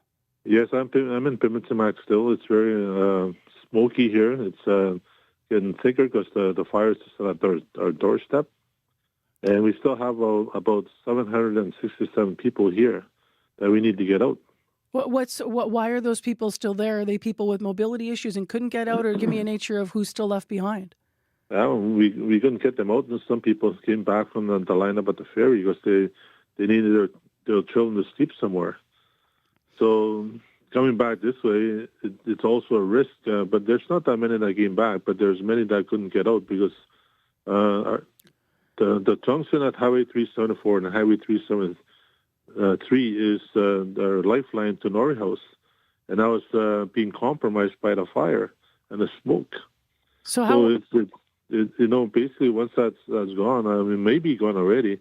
We don't have an update from the wildfire yet. Okay. So we're here wondering what's going on, right? So give me that number. Give me that number again, Chief. That you said 650 people still left there. 767 people still left here, and that's not including our emergency management team that are the mayor and council and the chief and council. What is your next step, and what do you need to get those people to safety? Well, our next step is to ensure how we're going to get across to Norrie House to see if we can still get some people there. We need to ascertain whether that fire is compromised at Tungsten. If not, then we have to see if they can get the Canadian Armed Forces to have planes land here to pick up people. And but we need our people picked up in Norrie House too and sent to Winnipeg. I understand there was a lot of resources that were pulled away from us, and I think the plane was pulled away from us because there's other evacuations going somewhere else. Okay, we can't verify any of that at this point on live radio, I just want to mention, but obviously there are things to look into as you try to get your people to a safer area. How threatened are you right now there? I don't want to use hyperbole here. I'm trying to be careful, but I guess I should ask, how safe do you feel right now? They're back in Pimicikamak with all these people. Well, the safety is, the risk is very high right now, and because the fire's at our doorstep, and we're cut off. We basically don't have anywhere else to go but in our homes. Are you seeing flames around community where you are? Is the sky black? What's the... The sky's black. We don't see any flames and stuff like that. Yeah. Okay. What message do you want to give to right now to people? Obviously, you're heeding a call for help. You're needing to hear from the response teams. You're hoping the military might respond. But what message would you like to give to people that might be worried about their loved ones that are left back in Pimicikamak? Well, I just want to let them know we're doing our best to try and take care of everybody and keep them safe. We will continue to work with due diligence to make sure that we get them safe, and we will continue to advocate for their safety and for an evacuation. And I'm sorry that what you have to go through in leaving your community and some of your loved ones and stuff like that. I apologize, but we're trying our best. Is there a place that people should be calling to check on loved ones or not, or are you guys still figuring that out as you go here? Well, we have an incident command center set up, but at the moment we are telling people to wait for us. We have a list of the people going up. We have a list of the people here.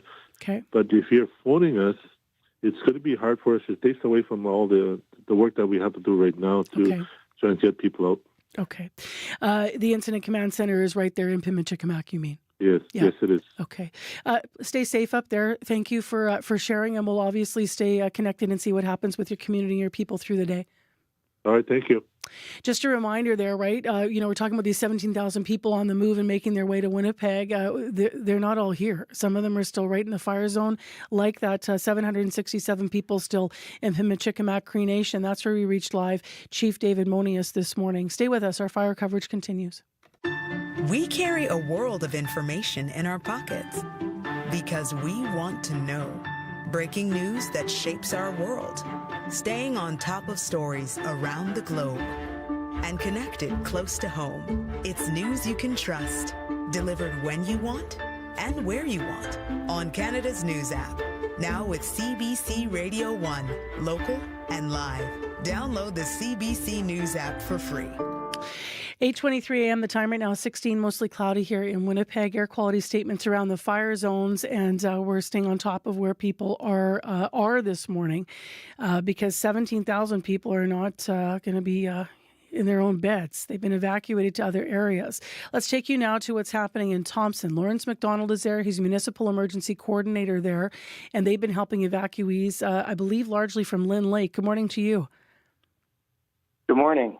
So where's your reception center there in Thompson, and who's staying in there now? It's located at 274 Princeton Drive North. The building is called Thompson Recreation Center. Right now, there's some individuals from Lynn Lake, Marcel Colombe, Cross Lake, and Norrie House. Over the last day or so, with the 373 being closed, we had some people that couldn't make it back to Cross and Norway. So we accept them into the shelter. The shelter is open to anybody who needs services. We were just hearing from Chief Monius there about what's going on with the highways and people turning back and such. How many people do you have to this point? Do you have a number? It's roughly around 400. Okay. I'm expecting some more today. A few people had friends and family lined up to stay with, and like sometimes the stay could be short, but the number kind of fluctuates a little bit. I apologize. I just missed what you said at the end there. How many? You said about 400, but how much space do you have? How many people can you have? We have about 400 registered, but we have about 500 cots down. And if it was another need for more people, we would look at opening up a different room. But basically, around 500 is the number. Okay. Have you had to do this before, Lawrence? Coordinate something like this before? Yes. Last summer, we had to do it for Obanabee, Oxford House, and then the year before for Leaf Rapids and Cross Lake as well. How does this compare? I mean, the gravity of this is huge. 17,000 people is the largest, as the Premier put it, in most people's memories. If you lived through 1997, that was 25,000 people in the Red River Valley flood. But I mean, this is really something. What's it like for you? Basically, we're all just trying to keep a clear head, and preparedness is the big part of this. So my team has been at the TRCC since Friday, preparing, and I just ask everybody to try to stay up to date with the most current information from your local authority. It is stressful to see what's going on in the north and all of Manitoba and across Canada, but if we all work together, we can get through it. Really good message there. What's the state of the people that are coming in without betraying any privacy? You know, what is it fatigue? Is it heightened anxiety? Like, what kind of moods have, the people been in as they're walking into your evac center? We haven't had much of that. There's a lot of fatigue. Sometimes there's longer bus rides and stuff, but we have a team of people here, and we're trying to provide the best services we can. There's lots of public health is here. There's some mental health support here. There's the information desk, registration. We have 2 arenas set up with cots in there, and then we have a gym set up for food and recreation for kids. So we're just working together. If there's any issues at all, we just get the right person that can help. And is this support, to be clear, the food, the cots, everything, is that coordinated by you folks in Thompson, or is that through the Red Cross with coordination? The City of Thompson has done everything on site, but the supplies, the cots, the Red Cross owns them. Okay. Is there a phone number or a website? You said stay to date with your local, your local officials from the communities that you're from. But is there anything that you'd like to share about for your evac center if somebody needs to reach out? Yeah. So you can get all the information on our social media, the City of Thompson Facebook, and we do have the cityofthomson.ca website. And if you phone the City Hall, you'll be directed to a supervisor here. So the City Hall number is 204-677-7910. Okay. And just last, I mean, the North is wide in expanse and multiple communities, and obviously they all have their own local character, personality. These are cities, and from cities to small towns to First Nations. But you're, as a Northerner, what does it feel like to watch the North under this kind of stress, and even to watch, the wildfires burning away the skyline of our North in Manitoba? Yeah, it's very, very. Makes you feel like that's hard to answer. It's very unnerving. You just try to keep a clear mind and stay positive, and try to stay up to date on all the information. I think that really helps. Like, if you find the right information, if there's rumors going around, it kind of makes people uneasy. So if you get the right information and we follow what the government is telling us to do, I think it is a way to relieve some stress. That's very important. I know there were pictures last night and people were saying, are you sure this is where you're photographing this? And because, people can get that wrong info in times like this. All right. Thank you very much. Appreciate your time, Lawrence, and thanks for what you're doing. Thank you very much. You have a great day. You too. That's Lawrence McDonald, Municipal Emergency Coordinator. He is in Thompson. He is there registering people who have been evacuated from surrounding areas. They've got about 400 people staying with them right now. So that number for the Thompson City Hall, 204-677-7910. Your CBC Winnipeg News is next.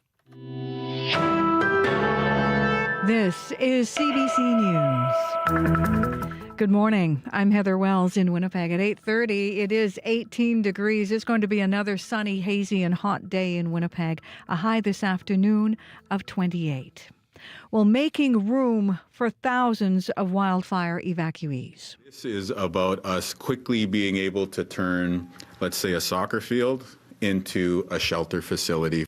Premier Wabkanu encouraging Manitobans to welcome those forced out of their own homes by those raging wildfires in the north. Thousands are waking up away from their communities this morning. Noelle Drimmy and her husband, as well as their 2 children, packed up everything precious, including the ashes of her infant who passed away by 5 yesterday afternoon. She says they took videos of all the rooms of their house in Flin Flon just in case they didn't have a home to return to. Drimmy says they were going to Minnedosa, but by 1:30 in the morning, they were exhausted and had to stop for the night. We were low on gas and patience, and it was dark. And like driving in the dark, especially, is really taxing after a long day. So we ended up in Elkhorn, at the Elkhorn Resort. And so they were, awesome. And I just called them like, do you have room for us? Because I know a lot of places are full. Drimmy says she's trying to keep her children calm and distracted during this ordeal. Anna Kraszalowski managed to beat the rush out of Flin Flon yesterday, describes the smoky, hazy drive to Swan River. She says the sky was orange, yellow, and brown. Kraszalowski says being forced to flee and leave her home was surreal. It's terrifying. Not everyone has the money to, be able to figure it out. The city of Winnipeg is committed, it says, to helping those people figure it out. In a release this morning, the city says it has activated its Emergency Operations Center to coordinate departments and ensure appropriate facilities and services for the evacuees. The mayor says many people are arriving with little more than the clothes on their backs. He says the city's job is to make sure they are safe and supported. Evacuees are being moved into arenas and other large facilities in the city. Late last night, the province announced an evacuation center is set up at Billy Mosienko Arena. Evacuees are also encouraged to register with the Red Cross. And Winnipeggers who want to help are encouraged to make a donation to the Canadian Red Cross, which is working to support evacuees and frontline responders. Now, not all evacuees are heading south. 1,200 people forced out of Cross Lake First Nation are now in Norway House Cree Nation. Chief Larson Anderson says his community is making room. We'll find a way. Well, there's also community members that have families from Cross Lake that can certainly make room for them and to stay wherever is a decent place to sleep and try to find some peace. Anderson says First Nations people will be there for each other. The leader of the group for Northern Chiefs is confident in the face of this wildfire threat. Garrison Settee, Grand Chief at Manitoba Keewatinowi Okamakinak, says even his own home of Pimachikamak Cree Nation is under an evacuation order. The people on the ground are amazing. The firefighters are heroes to all of us. In essence, what we are doing together is saving lives. What the emergency management teams are doing, they are saving lives. And that means a lot to me. We know that we're able to take people to safety. Settee says he is sure the people in the affected First Nations are ready for the challenging days ahead.